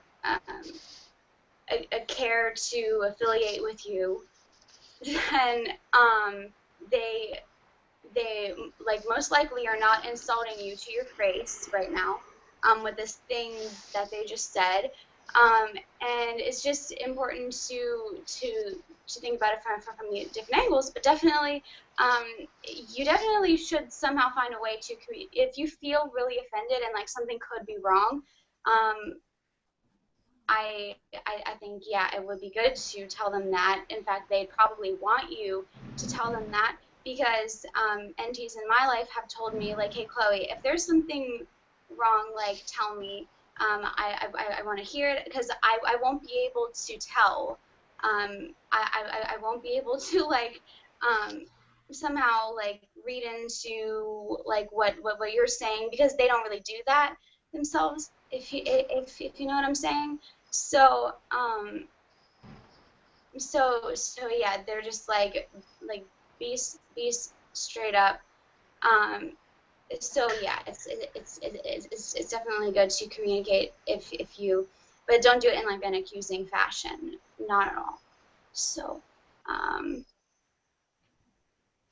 don't know if that answers either of your questions. I feel like I was jumping around there, but it does. I think it gives a good perspective on what we were talking about in particular. I think you know, giving NT's advice too, in perspective of ENFPs, is setting some ground rules of the conversation always helps. And I've tried to do this with ENFPs in general, is just saying, you know, when I say something, that's exactly what I mean. And I say this up front, like, I don't say it every man. time we talk, but I say it like up front. This is exactly what I mean. So if you have questions about what I said, or if you're second guessing it, feel free to ask me, but don't assume or jump to a conclusion without asking me first. And it's important. I think it's important to set those ground rules up front, because if you do rely on assumptions, then this problem gets out of hand, especially with someone who prefers extroverted intuition. Whereas with ENTPs, it's not so emotionally charged. And I say that in the sense of, in all fairness, not saying ENFPs are extremely emotional, but it's not so emotionally charged where ENTPs can detach from the conversation, and I don't have to necessarily worry about hurting feelings. Whereas in ENFPs, it's much more likely, because they are more centered with these humanitarian point of views in the sense of FI. So I try to set those ground rules, and so far that has helped in a lot of my relationships with ENFPs. Is setting those ground rules up front. I don't know, Chloe, what would you say to that? Say to setting those ground rules up front. Yeah, for sure. Yeah, I agree with that. I don't have really any further thoughts. Okay, that's fine. You don't have to. Trey, I know you're bottling up something you got to say. Well, no, but I could say something if I needed to. Okay, you haven't said something in a while, so I thought you had like a ton of thoughts you just had to pour out. You know, I haven't actually been focused on creating thoughts, so I've just kind of been like out there. Oh, okay. Hey guys. Hello, Dylan. How are you? What? Oh man. Okay, just so the viewers watching this video has a light feel. I'm telling you, it's because ENFP presence. Okay, a lot of the other videos, they're a little more sterile because of the audience that's involved. Because we have two ENFPs here, Dylan is a constant source for my amusement, and I don't know what he's doing right now. He's showing me a yellow piece of paper that I clearly can't read. Okay. So, but There's regardless, nothing on the paper. There's nothing on the paper, so I'm supposed to fill in between the lines, I guess. Okay, so that being said, but it does bring out a point. Is ENFPs are known to be very fun individuals, and if you can get past the whole, aspect of. Here, listen. Oh, I don't know what are you saying? All I heard was crickets. Hey. Yeah, Dylan, what is it? Hold on. Just continue. Okay, talking. so I will show you in just a second. all right, as I was saying, he's going to draw something probably, but we'll get to that. As I was saying, though, is ENFPs tend to bring a fun vibe to any environment, and this is what they're naturally good at. They find creative ways to connect people, and not connect people, say, like an FE user would, which Daniel can comment on in a minute, but connect people in a different way. Connect people in the way that's exploring any possibility that they feel most comfortable with, as in, this is who I am, and I want an authentic feel to my environment around me, and it's authentic to who they are. They're centered. So a lot of times the FE and FI can arrive at the same conclusion, but it's done in a different way. Much like NE and I can actually have the same perspective, but it's a different way of approaching that perspective, or a different way of arriving there. And if we understand that feeling is one function, it's not two functions, it's not extroverted feeling and introverted feeling, but it's one giant function. We obviously understand that there's a casting of the ego on one particular side or attitude of that function, which yields that particular. So they can arrive at the same example. Yeah. Okay, so anyway, that being said, Daniel, could you, if Daniel's there, I don't know where he went, but if you could, I'd like you to explain your perspective on FE versus FI and the difference between how a ENFP would, use their feeling function in conjunction with an ENFJ using their feeling function, so our viewers can understand kind of the difference if they're battling with, am I an FE user or an FI user? So if you can, please share your perspective on an FJ versus an FP. Well, as far as I remember it, and I'm sorry if my accuracy is off. I was in a car for 12 hours, but ENFPs have supporting FI, right? Yeah. Right. So, ENFP's agenda on a functional level, is NE then FI, right? And then for ENFJ, it's FE, NI, or NE, right, for ENFP. So, there's more about, in an emotional and as well as intuitive level. The needs are different, the expressions are different. ENFJs are really mostly focused on, I guess, the environment, being emotionally attuned to everybody, being naturally in the environment and creating like an energy, kind of like an average energy of the room, whereas ENFPs are the ones kind of giving, investing in the environment, which is kind of a little different. They're in the room. They're almost like ESFPs sometimes, I guess. But in my experience, ENFPs do give this really huge and loud, energetic jolt to the room, to people, to groups. Their presence is known, and it's always a good thing. They're always fun. They're always fun people. They're always, you know, I guess their focus is really people, connecting with connecting with others, to like interrelate it somehow, back to themselves and then out again. With FI and ENFP, it's really it's kind of like an INFP. How INFPs kind of they ask a ton of questions. ENFPs go crazy with their thoughts and they want to express some of those thoughts and see how that looks coming back at them. Whereas ENFJs, it's like the exact opposite. It's I'm seeing all these thoughts out there already, gotta feel it and then bring it back out there again, right? So there's kind of like an opposites kind of agenda, if that makes sense. That's really interesting, Daniel. That's a good point.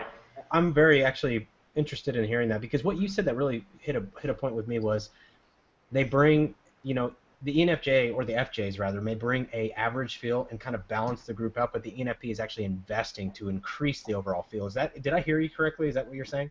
Oh yeah, correct. And it's funny because it's almost selfish, but that's how kind of like the duality of it really works. Through wanting to discover the emotional depth of the room, they exploit that and create more to see how it interrelates to them, and then that cycle continues and eventually perpetuates into something really big, and then it's a fun party, right?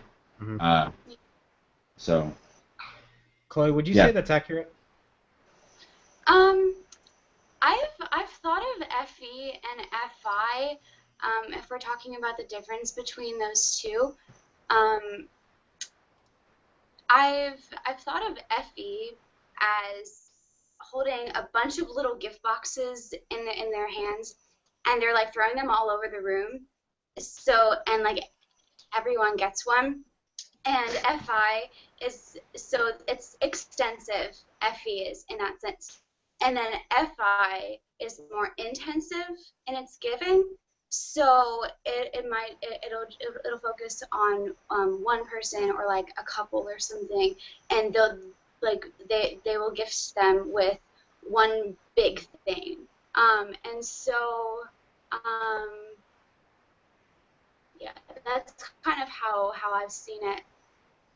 But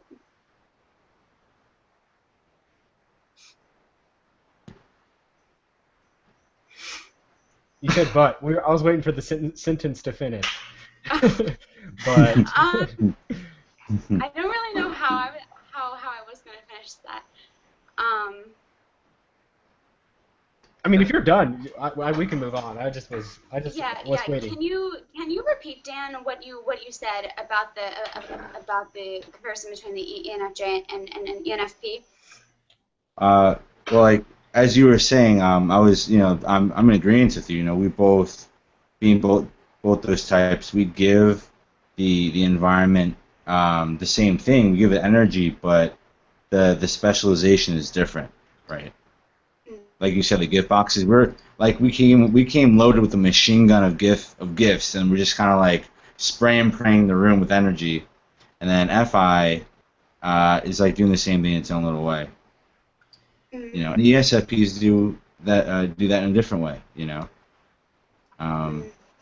So it's interesting how ENFPs and ENFJs do it, because their focus is different. Because they both have different needs within the environment.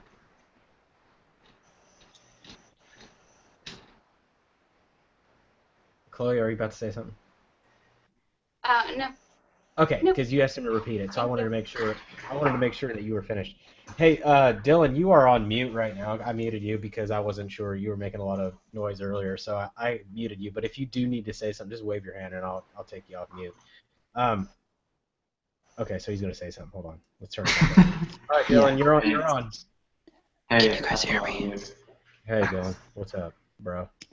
I have to whisper because I almost got in trouble. Uh-oh, that's crazy. All right, Dylan. So, what I find everything that you're saying is to be what I would call like a social manipulation. What is social manipulation? What is a social manipulation?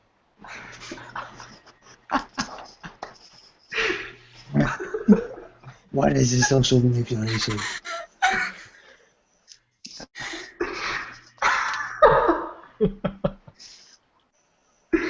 What is going on? I was never here.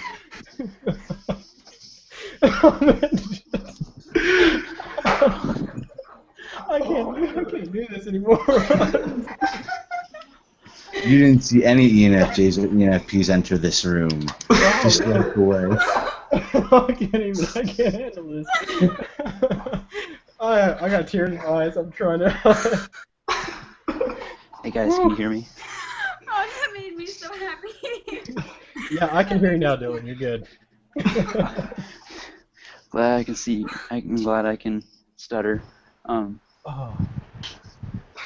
See, what I did there was a little bit of social manipulation. See, I made myself look like a fool in order for them to like forget about my mistake. Yeah, I almost got in trouble because I said that I was talking to myself when I was answering you, and so I almost got caught. That was scary. What happened to whispering? I mean, did your parents just poof? They disappeared? I think he switched rooms. Yeah. So now I'm in my sister's room. Oh, never mind. So, what I wanted to say was what I would call everything that you guys are saying is social manipulation. Now, see, what I do is sometimes if I'm like extremely uncomfortable in a certain situation or whatever, I will take on an entirely different kind of, not personality, but more of like, I would change how people see me and kind of put myself into a different emotion almost and project that outward to make myself feel a little bit more comfortable. But sometimes whenever like I'm at school or something and I consciously like do something to manipulate someone to do something for me or something like that, I feel extremely guilty knowing that I made them do that for my betterment. I've told Trey about this, and he said, and what he told me was, why do you feel guilty about it? And I'm just like, well, because that's what my parents do to me all the time, and I feel terrible. Yeah. I don't want to like put that on people. I don't want to make them like feel less, but I do it in a way that makes it seem like, oh, okay, then I'll just go do that real quick, and it's just like, oh, all right, cool.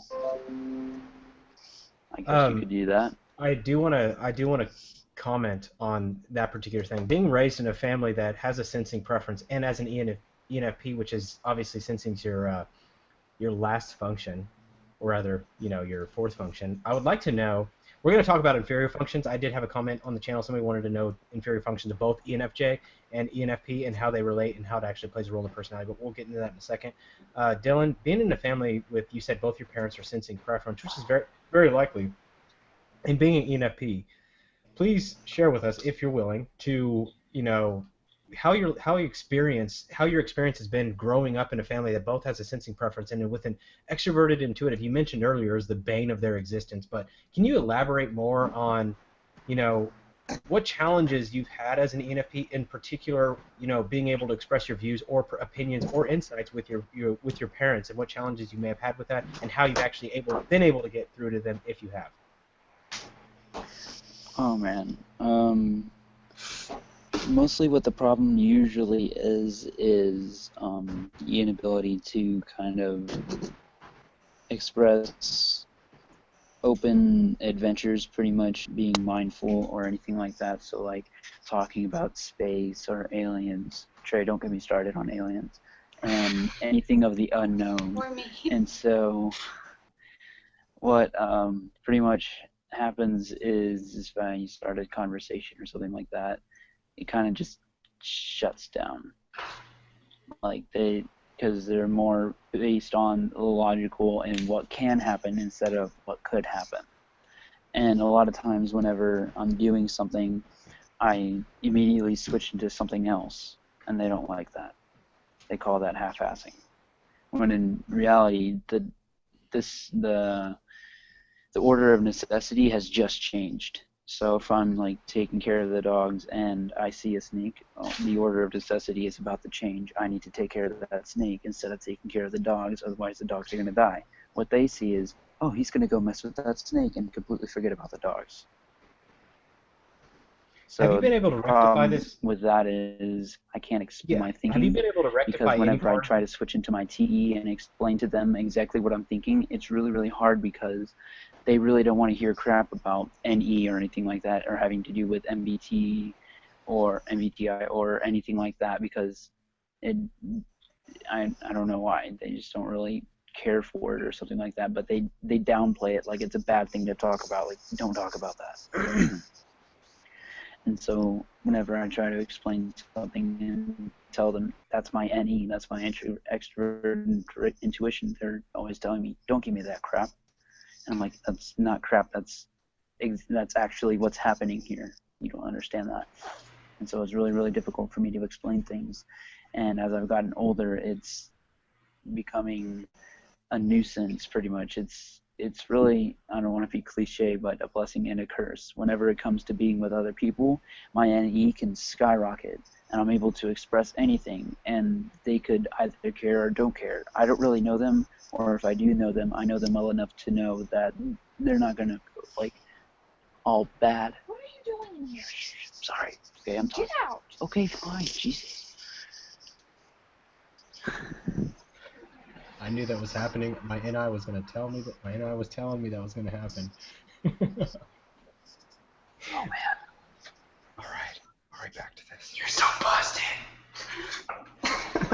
I heard it in my head before it even happened. I heard, get out! And I heard it like 30 minutes ago. I'm sorry. I'm sorry. Josh.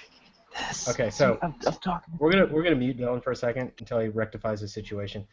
Okay, so Chloe, I think you might have something to say. Yeah. Well, I actually had a question for Dylan, but it probably would not be the opportune time since he's figuring out his He's getting a spanking. situation. So, you're back? Okay. Everything's good? Mm-hmm. Okay. For the most part. Okay. So, what you were saying about when you talk about like your different theories and beliefs about like the whole alien thing and stuff. Do you feel like when people shut that down quickly that they are like you take it personally because you feel like they're attacking your way of thinking, your thought process itself? Like the ability to think, like they're kind of, I don't know. Do you kind of get what I'm saying?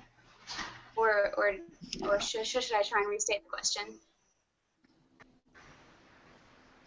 Oh man, I get really, really mad when people like. No, I guess you could say that I don't get really, really mad.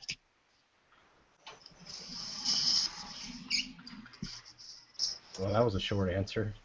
For a long. Yeah, there's probably Wait a more second, hold to on. it, but Okay. Hold on. Okay.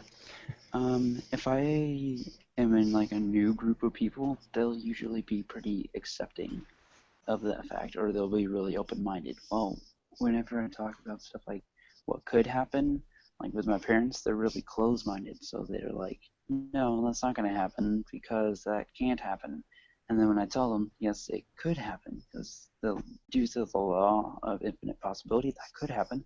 And then they're like, well, how do you know? Do you know for sure? I'm like, well, do you know that it could not happen? Do you know that it could happen? You can't disprove it. It's not, you can't. And then they just pretty much make me feel like a shit, so. Yeah. But, like, why do you... I was going to ask why you think that is, but, like, what do you think that they should do differently? Because, yeah, they don't agree with your idea, but what should they do? What I would say is that if someone comes up to you with a crazy ass idea that aliens brought us here, I would say do not destroy that thought. Instead, use that as a seed to grow something else, because what that could be is something that they truly believe in. So, like, if I told you that Christianity is shit, what's going to happen is I'm going to get a lot of shit for it because I just offended people for what they believe in. Right. So if you tell me that, just be open-minded with it and understand where they might be coming from.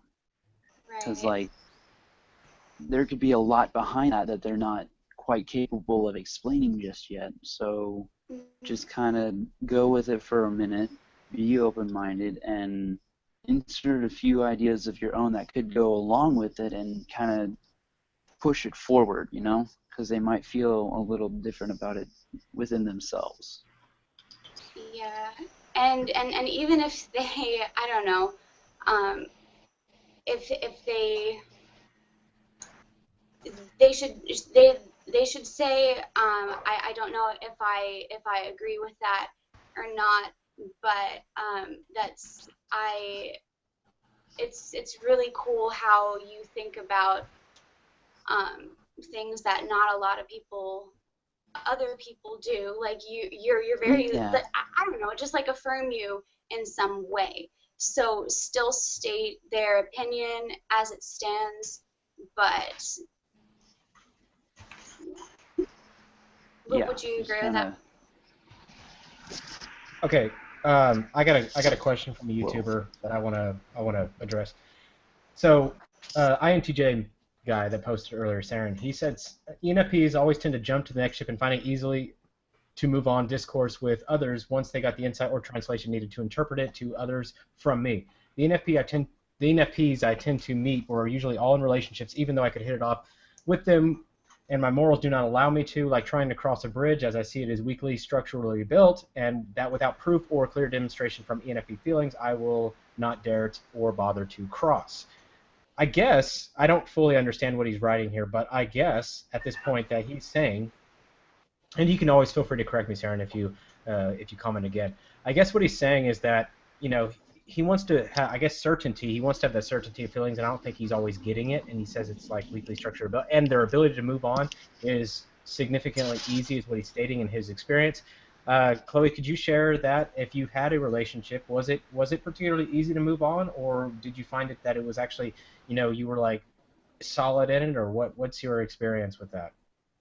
It doesn't have to be romantic. Yeah, you know, kind of relationship. Right. You know, I've heard that ENFPs tend to move on pretty fast. I don't know if I really agree with that. Maybe that's just me.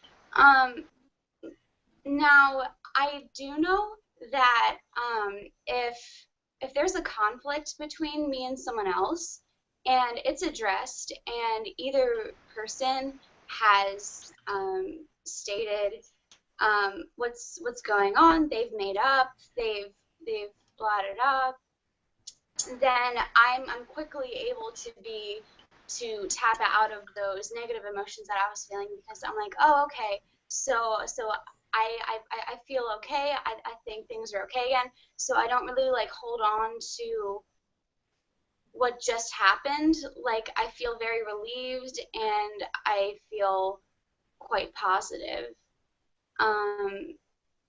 So, but as for like being able to move on after a friendship or relationship, like,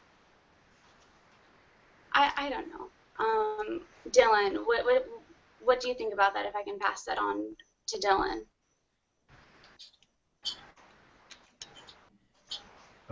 Dylan, can you Yeah. speak? Oh, hold on a second. I'll be right back. Sorry.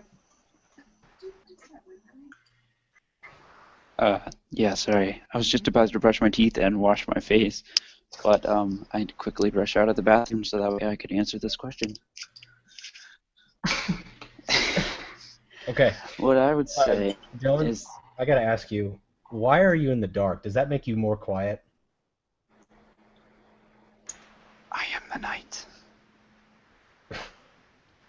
Okay. That's a valid answer. God I've needs me. verified extra thinking logic. Okay, Dylan, do you wash your face in the dark? Like, No. Okay, so what's my with the dark? sister, I gotta know. I'm back in my sister's room. She's out of that living room, so the light's out, and I don't want to turn it on because it'll alert her, and it'll blow my cover. So I be gotcha. careful. Blow Shh, your I am cover. Okay. I am the night. This So is we can Don't tell expect. anyone. Don't tell anyone. I'll make sure not to tell anyone. I'll make sure not to tell all your friends. So back to the relationships thing. I would say that me as an ENFP, I am extremely devoted, and I usually do not like to carry the relationship. I don't like to be the one that pretty much just holds all the luggage. No, I want it to be, split between them. And so whenever I meet someone that kind of carries their own weight at the same time, it's usually pretty relieving, and I'm able to get get to know that person very, very well. And usually when I am in a relationship and I know that they are carrying their own kind of luggage along with a little bit of mine and vice versa, it usually tends to make me feel like the relationship is pretty concrete. And so whenever they leave and they take a little bit of that luggage with them, it kind of leaves me with this half-built kind of bridge that's kind of straining for a connection to the other side. And so that kind of leaves me with the everlasting thought that I screwed up, even if I was told that it wasn't me or anything like that, I still feel like it was partly my fault. And so I get this dreaded feeling, and I can't get over this person because of all these feelings that I had for him and all of these different feelings that I had being with them and stuff like that. It's really hard to get rid of those feelings because FI, being our second function, is something that we tap into very, very quickly, especially when it comes to NE, because in a relationship, whenever you're stuck in the moment and that person has left you, all of those memories that you had with those person is going to start branching off into everything that you had done wrong in that situation or anything that you could have done wrong in that situation. And then all the feelings just get conflicted, and you just pretty much want that pain to go away. I have personally experienced this, and I cannot say that for every ENFP it's like this. But I do know from personal experience, because it's really hard for me not to put any kind of personal input into what I'm saying, because when I'm talking about someone else, I really don't know how they feel, especially you guys. I don't know you guys entirely well enough to know exactly how you're going to feel, but I can definitely easily pretty much read your facial expressions and know how exactly you're going to react. Do you know that I'm going to tell your friends that quite comforting just a little bit, because you guys know exactly what I'm talking about. I'm going to tell your friends that it's the night, Dylan. You are the night. Hell yeah. No. But. Yeah. So I think. Chloe. Shut up. No, you're not. Let's see. I was gonna say something in response to you, Dylan. Yeah, I can definitely see you feeling that way, like, because you invested so much time in the person, and you being type 2 on the Enneagram, like they really do pride themselves in giving, and they kind of hold they hold the weight of their relationship on their shoulders, and they actually enjoy it. They like to have that responsibility of being the leader in the relationship, sort of, and or being the emotional leader, perhaps. But yeah. So in your case, where you invested so much, like, yeah, I can understand that. So. Mm-hmm. I can Okay. definitely say. Go ahead. Go Dylan, ahead, sorry. Chad. Oh, you got something to add? Go ahead. I was going to change. Go ahead. You're fine. Okay, so I want to talk about inferior function of ENFPs. We have to cover this because it's really, really important to understanding ENFP. It's introverted sensing. Okay, so that being said, introverted sensing. I don't know if you guys have experienced a lot of this eruption of this function into your personality, especially at your age. I don't know if you've really touched base with this function yet. If you have, I'd love for you to share your experiences as soon as I'm done explaining its impact for our audience. I'm sure our audience is enjoying the entertaining aspect of this call quite well, but Trey also has something to say, which I will address that in a minute. But yeah, so the impact of the inferior function of SI into the ENFP's personality. I've heard several ENTPs say that they tend to ignore SI. I don't know if this is the same in ENFPs, but I am curious from your perspective of what's its role in your daily life and how you actually see SI and how you prize or value SI, since it is your inferior function. So, Chloe, I'd love to hear from your perspective on that, and then we'll dive into a little more detail here in a second.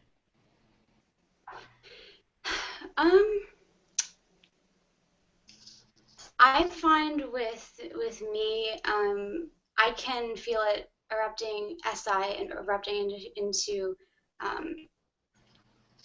into consciousness when,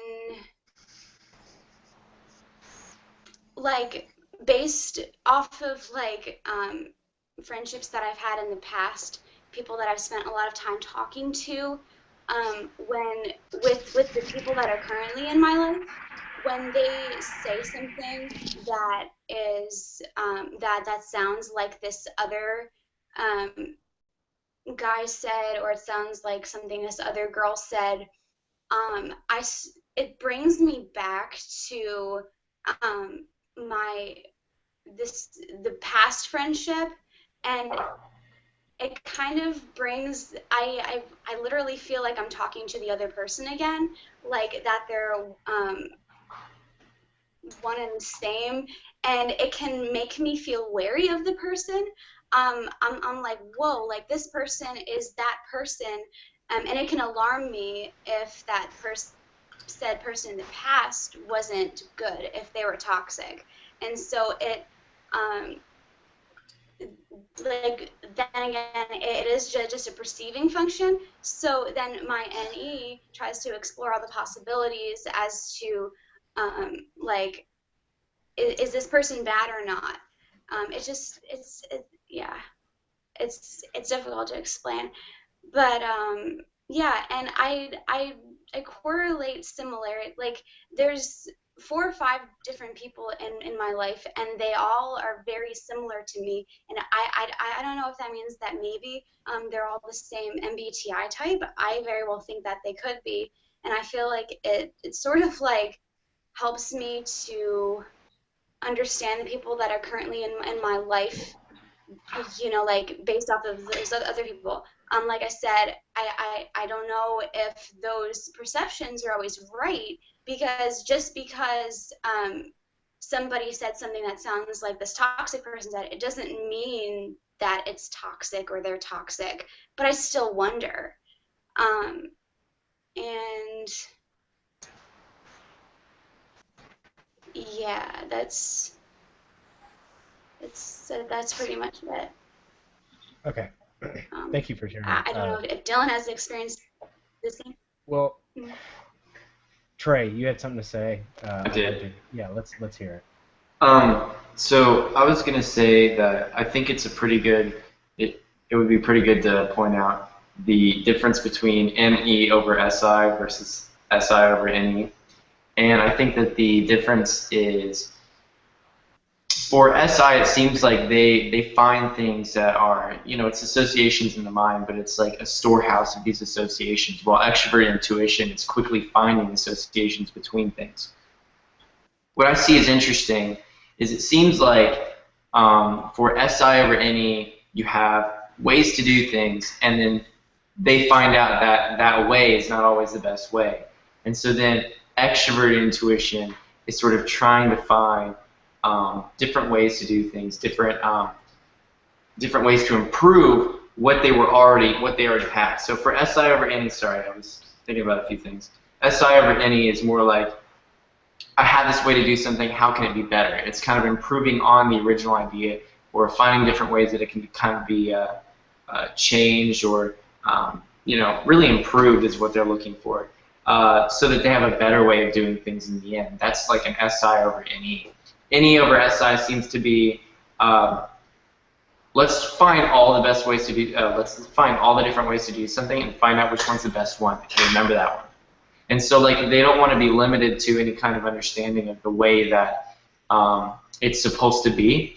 And so in that sense, NE over SI is kind of, thing is, those perception functions are actually kind of, they're supplying the judging functions. So when it comes to like, for example, Daniel and I both have NI over SE, and our dominant function and inferior function is different. Well, the thing is, those perception functions are supplying the judging functions in that sense, like what direction we're going with them, what kind of things we're looking for and trying to have insights on. And so when it comes to NE over SI and SI over NE, it just seems like for NE, it's looking for all these different ways to do things, trying to find the best one, but not limiting it to their own experience. So going, okay, well look, I may think this is the best way because I've tried all these other ways, but they still try to find more ways to do it, so they don't limit themselves to that. And when I say do it, it really depends on the functions. It may be like a problem, TE, or it may be like something else like TI that they're trying to supply an understanding, or FI or FE. But depending on that judging function, it seems like the extroverted intuitive function is generating ideas, different ways to do things. It's being tested, and that SI is like the storehouse for that. And so really, I feel like both ENFPs and ENTPs are trying to find the best way to do something in a sense. Like the best way to, it may not even be doing things. It may be more of a, because for those types, their judging functions are introverted. It seems like for them it's more of an understanding, which ones make the most sense. And so I think that for ENTPs, they may be generating all these different ideas and trying to organize it through a logical structure and make sure there's no logical fallacies. And that's all to ensure that it's supplied into this SI, where it's like, this SI is the storehouse of the best ideas, or the best connections, the best associations I've found so far. And I feel like that's the same thing for ENFPs. When I look at the ENFPs and ENTPs, it really seems as if they really contribute to SI users in a big way, but it seems like they're not as appreciated. Because SI users can get caught in their own bubble, and NE users are supposed to kind of find more ways to do things, kind of more ways to look at things, versus the SI, which is kind of like heavily adopted in society. And so I just wanted to make that point with like the NE-SI axis versus the SI over NE, where NE is kind of trying to make sure they have the best way or the best perspective, and then best association, best idea, whatever you want to call it. And then SI over NE is more like improving the idea. Chloe, would you agree with that?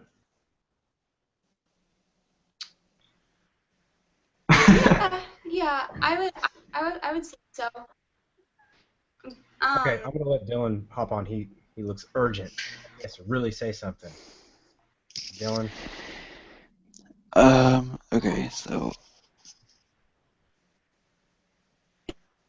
in relation to SI, I can definitely agree. Something that we immediately jump to whenever something nostalgic hits or whatever.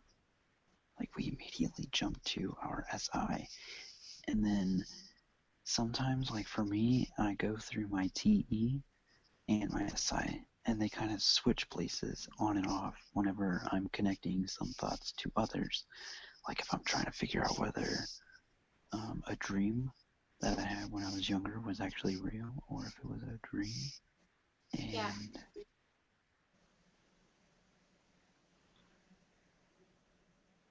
Chloe, did you want to continue that thought? Oh, no. I was just, that was a nod of agreement that, yeah, I've felt that too. So, like, I don't know if something I'm feeling is just a dream or if I actually experienced it. So.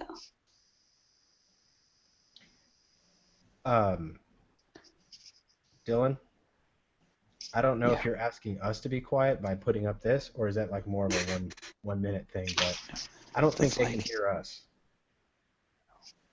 No, my voice carries. So I don't, Oh, and they're like, you see that?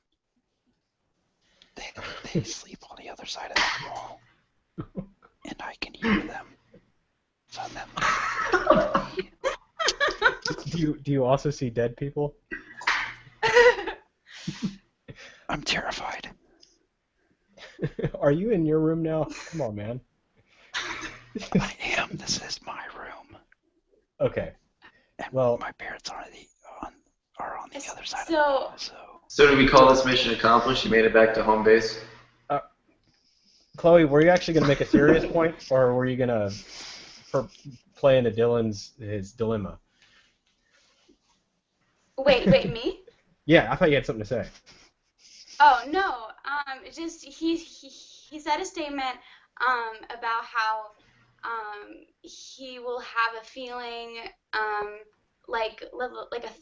he'll have a thought, and he doesn't know if he actually experienced this situation or if it was just a dream. And so I was just like nodding in agreement that I felt that as well. And then after you made that point, then you were quiet. And then I don't know if you were going to continue with what you were saying, or if that was a finished thought, or. No. My mom stopped snoring and was crying, so I was like, Okay.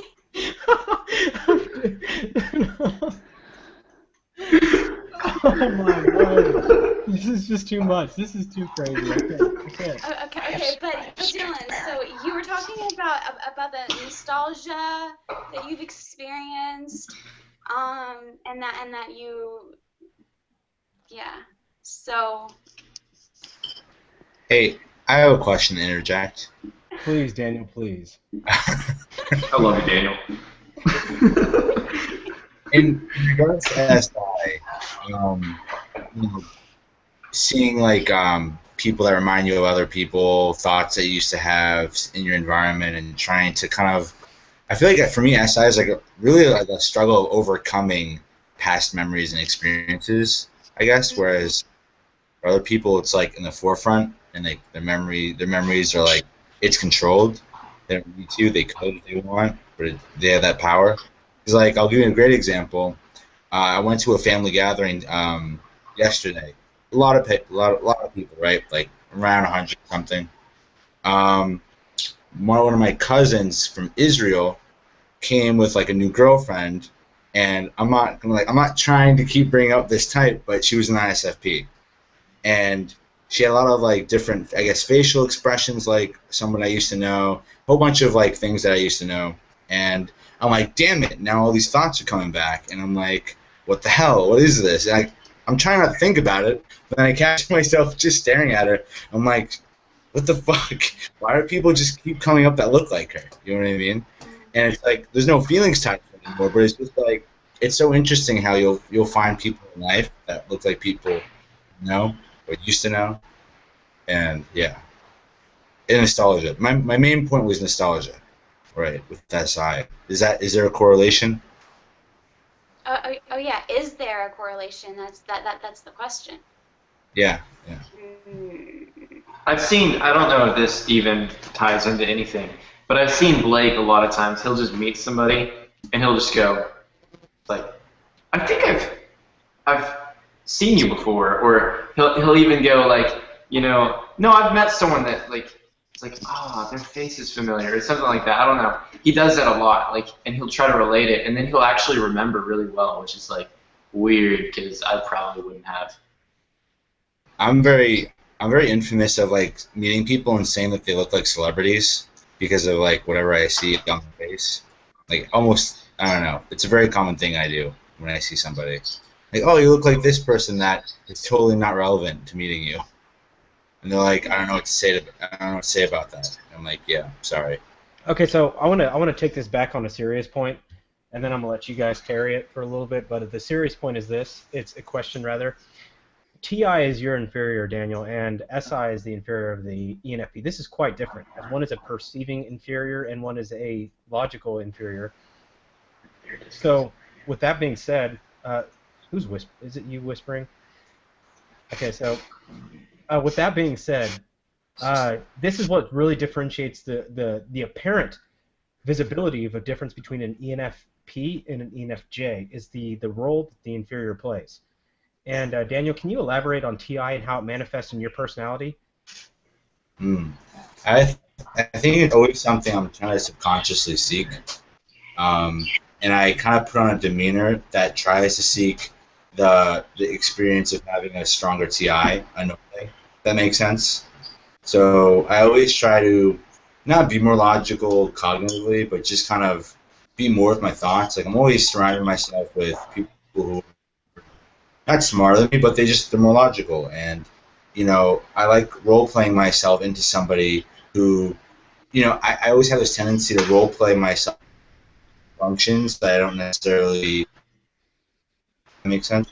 And I always see that with TI. I'm always kind of like trying to keep in touch with my logical side, although it manifests in really strange ways, and it's always debunked around other NTs, STs, even SPs, and it's really interesting how I see different. I think I really want to see all the different dimensions to my inferior function, and I always like seeing it come out in normal ways. And I have only such like a small reserve for when I do use it in a crunch, whether it's at work or I'm talking to somebody. There's not as much energy there too. So I guess how it manifests in my life. I guess it kind of brings out like a seriousness in me too. I don't know if that's relevant, but yeah, you'll notice that even in composure, like you'll see that the way that ENFPs, their composure is a lot more loose with J personalities like ENFJ, and especially with that TI interrupting, there's still a formality to it. ENFPs are a little more relaxed. And so you'll see that quite frequently in perceiving types is the relaxation element that's invited because again, when it comes down to it, perceiving types tend to explore and have a more relaxed approach to life, whereas J's feel the need to structure. So you're going to see this order, this order that's demonstrated by J types. It's like, okay, let's focus here, whereas P types are kind of like, let's go with the flow, let's see what happens, or let's see this. Or so you'll see that kind of a relaxed approach. And this is a big difference between the average ENFP and the ENFJ. You'll see that, and I say the average because, again, types differ. You have facets of each type, which are obviously distinguished in Step 2 assessment, but more importantly, you can see that in general, you're going to see this difference. It's more of a, almost like, even though he's an FE user, you're going to see that little more of that presentation in the sense of, I need to still move this. That's a judging but perceiving preference. I think also under stress, I see it happen more too. I see it way more apparent than I'm used to. Yeah. It's kind of scary sometimes because it escalates my own feeling in a negative way. And although it makes me more focused, I'll give you a good example. I don't like my mom driving, especially on road trips, and she's an ESFJ. So inferior T, I believe, right? Or inferior, what is it? What does she have? She has TE though. ESFJs. Yeah, ESFJ. She has inferior TI like you.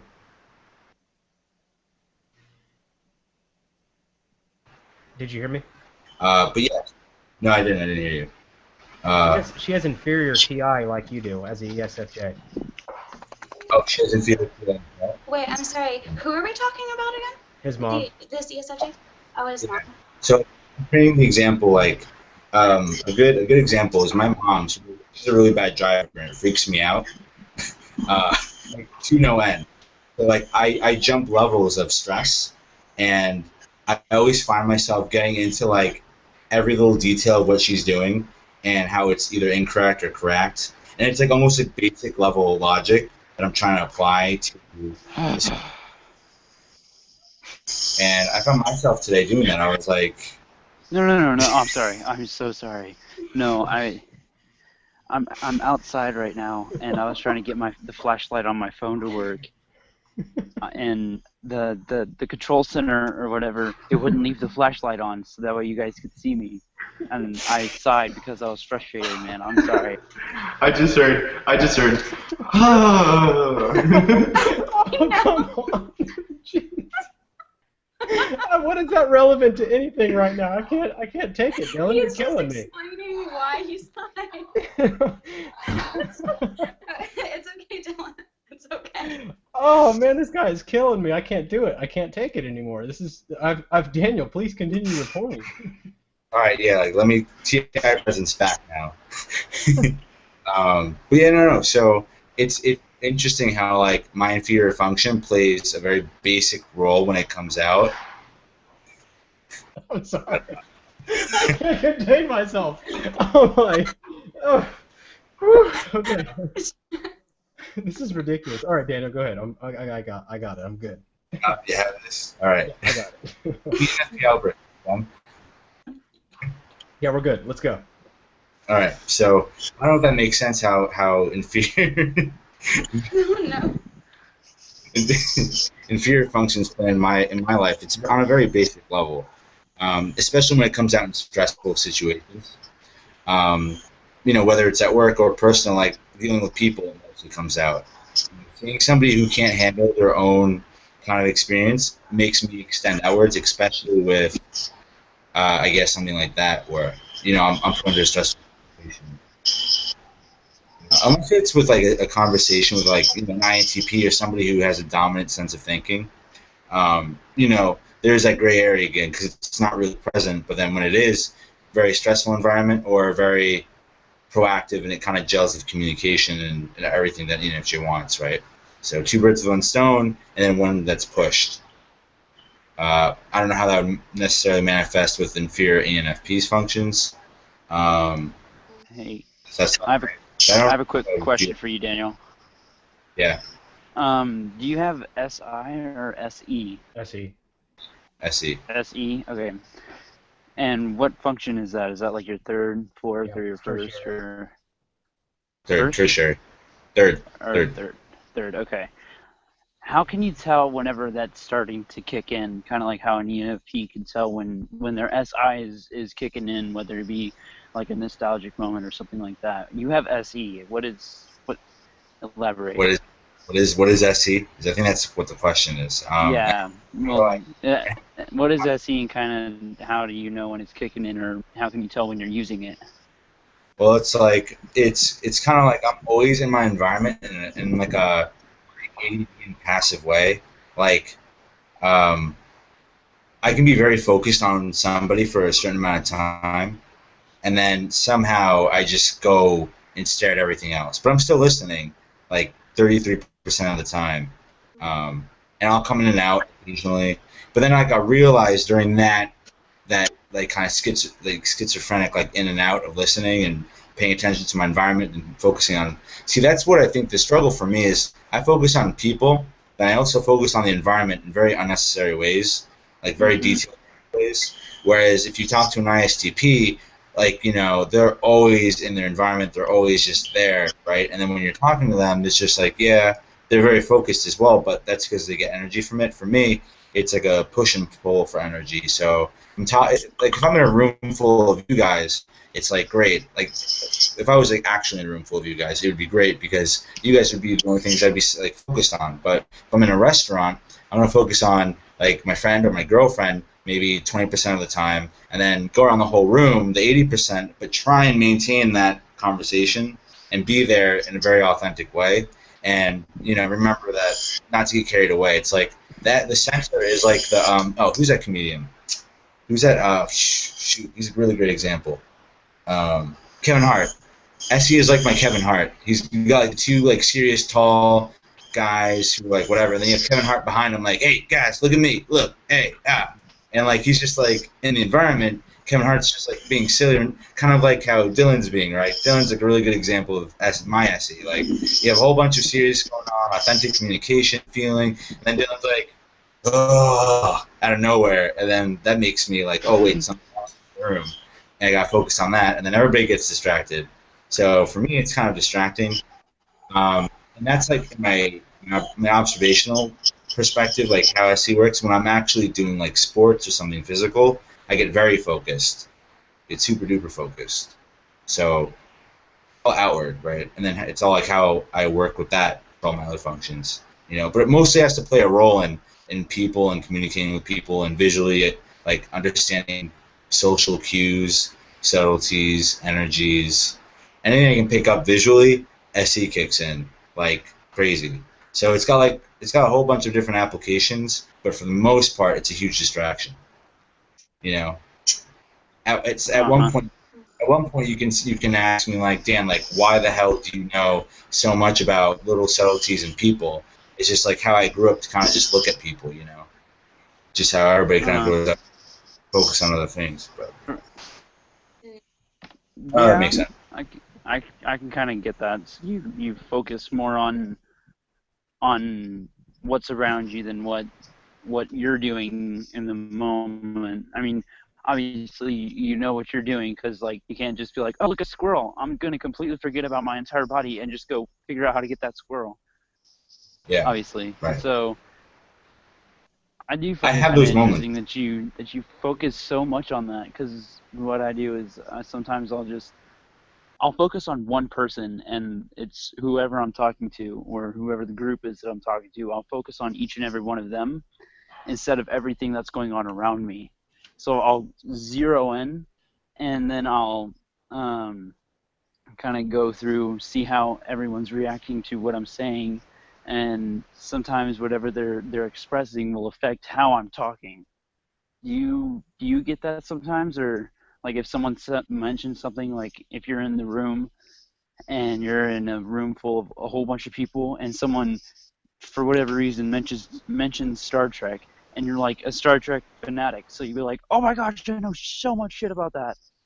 Like, would you do that, or like would you kind of keep to yourself and like come like a wrecking ball of conversations like all day? Yeah. Oh yeah. Something like that I relate That's what to. I would do. I would just be like, holy shit, I know Star Trek, Klingons, yeah.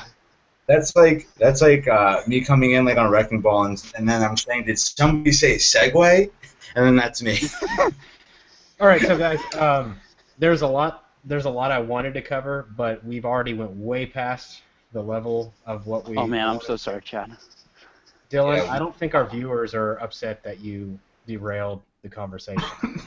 I think they've actually. I am actually kind of upset that I derailed the conversation. No, you provided. Now I feel like an asshole. No, you provided plenty of entertainment value. The only people that are like me and Trey, we're the people that we're ENTJs. We're like, we gotta get stuff done. And oh yeah, I forgot you guys don't have any feeling. Remember, we have. No, this is. Yeah, you're right. Feelings don't exist. I'm kidding, you guys. All right, so. Oh my God, this is SE now. Trey is getting in SE mode. This is not good. So with that being said, though, seriously, it's important to recognize the differences. That again, Trey and I have a mental map of how we wanted things to work out, and no matter how much. Yeah, I got you. Yeah, no, I'm actually explaining to our audience. No matter how many times we've tried to move this back, I hope that the audience gathered from this was that ENFPs tend to live in this more spontaneity type of existence where this is where they thrive. It's just the seemingly random experience of just living in mental energy and concepts being thrown around, but really not driving to a point where Trey and we can experience frustration when things are not moving forward. And so this is where, and even ENFJs likewise, they have NI too, and they're still like, okay, let's drive forward, let's get here. The only way that ENTJs or even ENFJs learn to relax or calm down is, and to kick back, is using SE.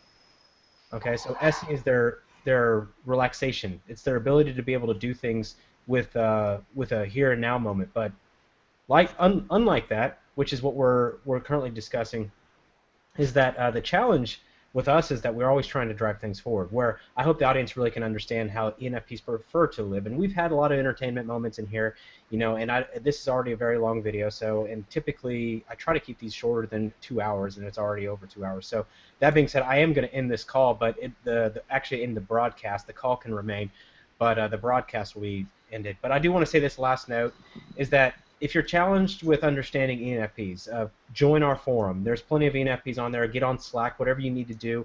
Like at the beginning of the call, I gave you the links. I'll also post them in the description if you have any questions about any of that. If you want anything in discussion, like I said, Slack's a great place for, you know, a little more informal discussions. The forum is a great place to post your perspective and kind of ask questions and really dive deep. And that forum can be found at forum.myersbricks.com, and that's BRICKS.com. And you can join there. It's absolutely free, and so it's easy to join. It's a great source of information. So join it. Make sure you get on there. The new competition's coming out, so it's a great time to start. It's a competition based on reputation. There's a lot more to it. That's going to be on the forum as well. So you'll be able to see that posted on the forum when you log in. I will post those details probably tonight. As far as everything else goes, join Slack, mbtv-chat.slack.com. I always jack that up. Again, that's mbtv-chat.slack.com. And you can join that as well, but the link is on the website. So to actually join, Trey has to approve you, so that's a little bit of a slower process, but the form is instantaneous. You will be sent a verification email, and you can validate that. Final note is that you hopefully been able to see a little bit of the light side of the ENFP, and hopefully been able to see the little bit of the deeper side in the way they see and perceive the world and make decisions based on values. And even toward the tail end, Dylan here feels bad because he feels like he's compromised the entire integrity of this channel or show or this particular episode of MBTV, but I will say that's not the case. It does go against my normal agenda of getting things done, but it does not mean that he did not provide value, nor Chloe. Chloe was a very special guest today. She maintained composure when the rest of us lost it. So she did a great job being able to maintain composure, whereas I couldn't handle it, and Trey spaced out. Oh, yeah. Wait, hold on. I have 2 questions real quick. One, while I was brushing my teeth and everything like that, is that when you lost it because your Yes. video feed cut off? Yes. No. Okay. No, I didn't lose it Dang because when I shut my camera off, yeah, I lost it. Yeah, no. You were brushing your teeth in the middle of my show. Yeah, I lost it.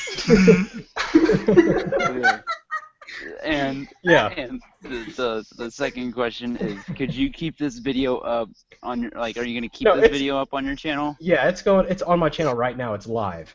So yeah, okay. It's gonna be on my channel. And it's gonna stay saved there. I know that YouTube usually automatically saves thousands it, of subscribers. Thousands of subscribers are gonna see you brushing your teeth. Yes. Okay. No, that's not what I'm worried about. What I'm worried about is I wanted to watch it later on tonight because I wanted to see the reactions of everybody. And how and Ellen, I just think you wanted to hear yourself. While I was watching, how you. Because when Chad was tapping on everybody else, I was watching it on the live stream on my tablet, and I saw what Chad was doing. He was tapping on everybody else, and he was showing all the videos. And so I wanted to see exactly what everybody else was doing because I can't do that on here. Oh.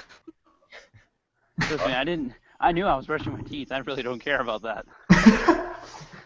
Well, okay. All right.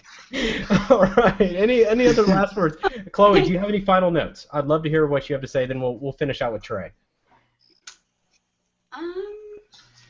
No, I don't. I appreciate the time and you guys listening to what I had to say.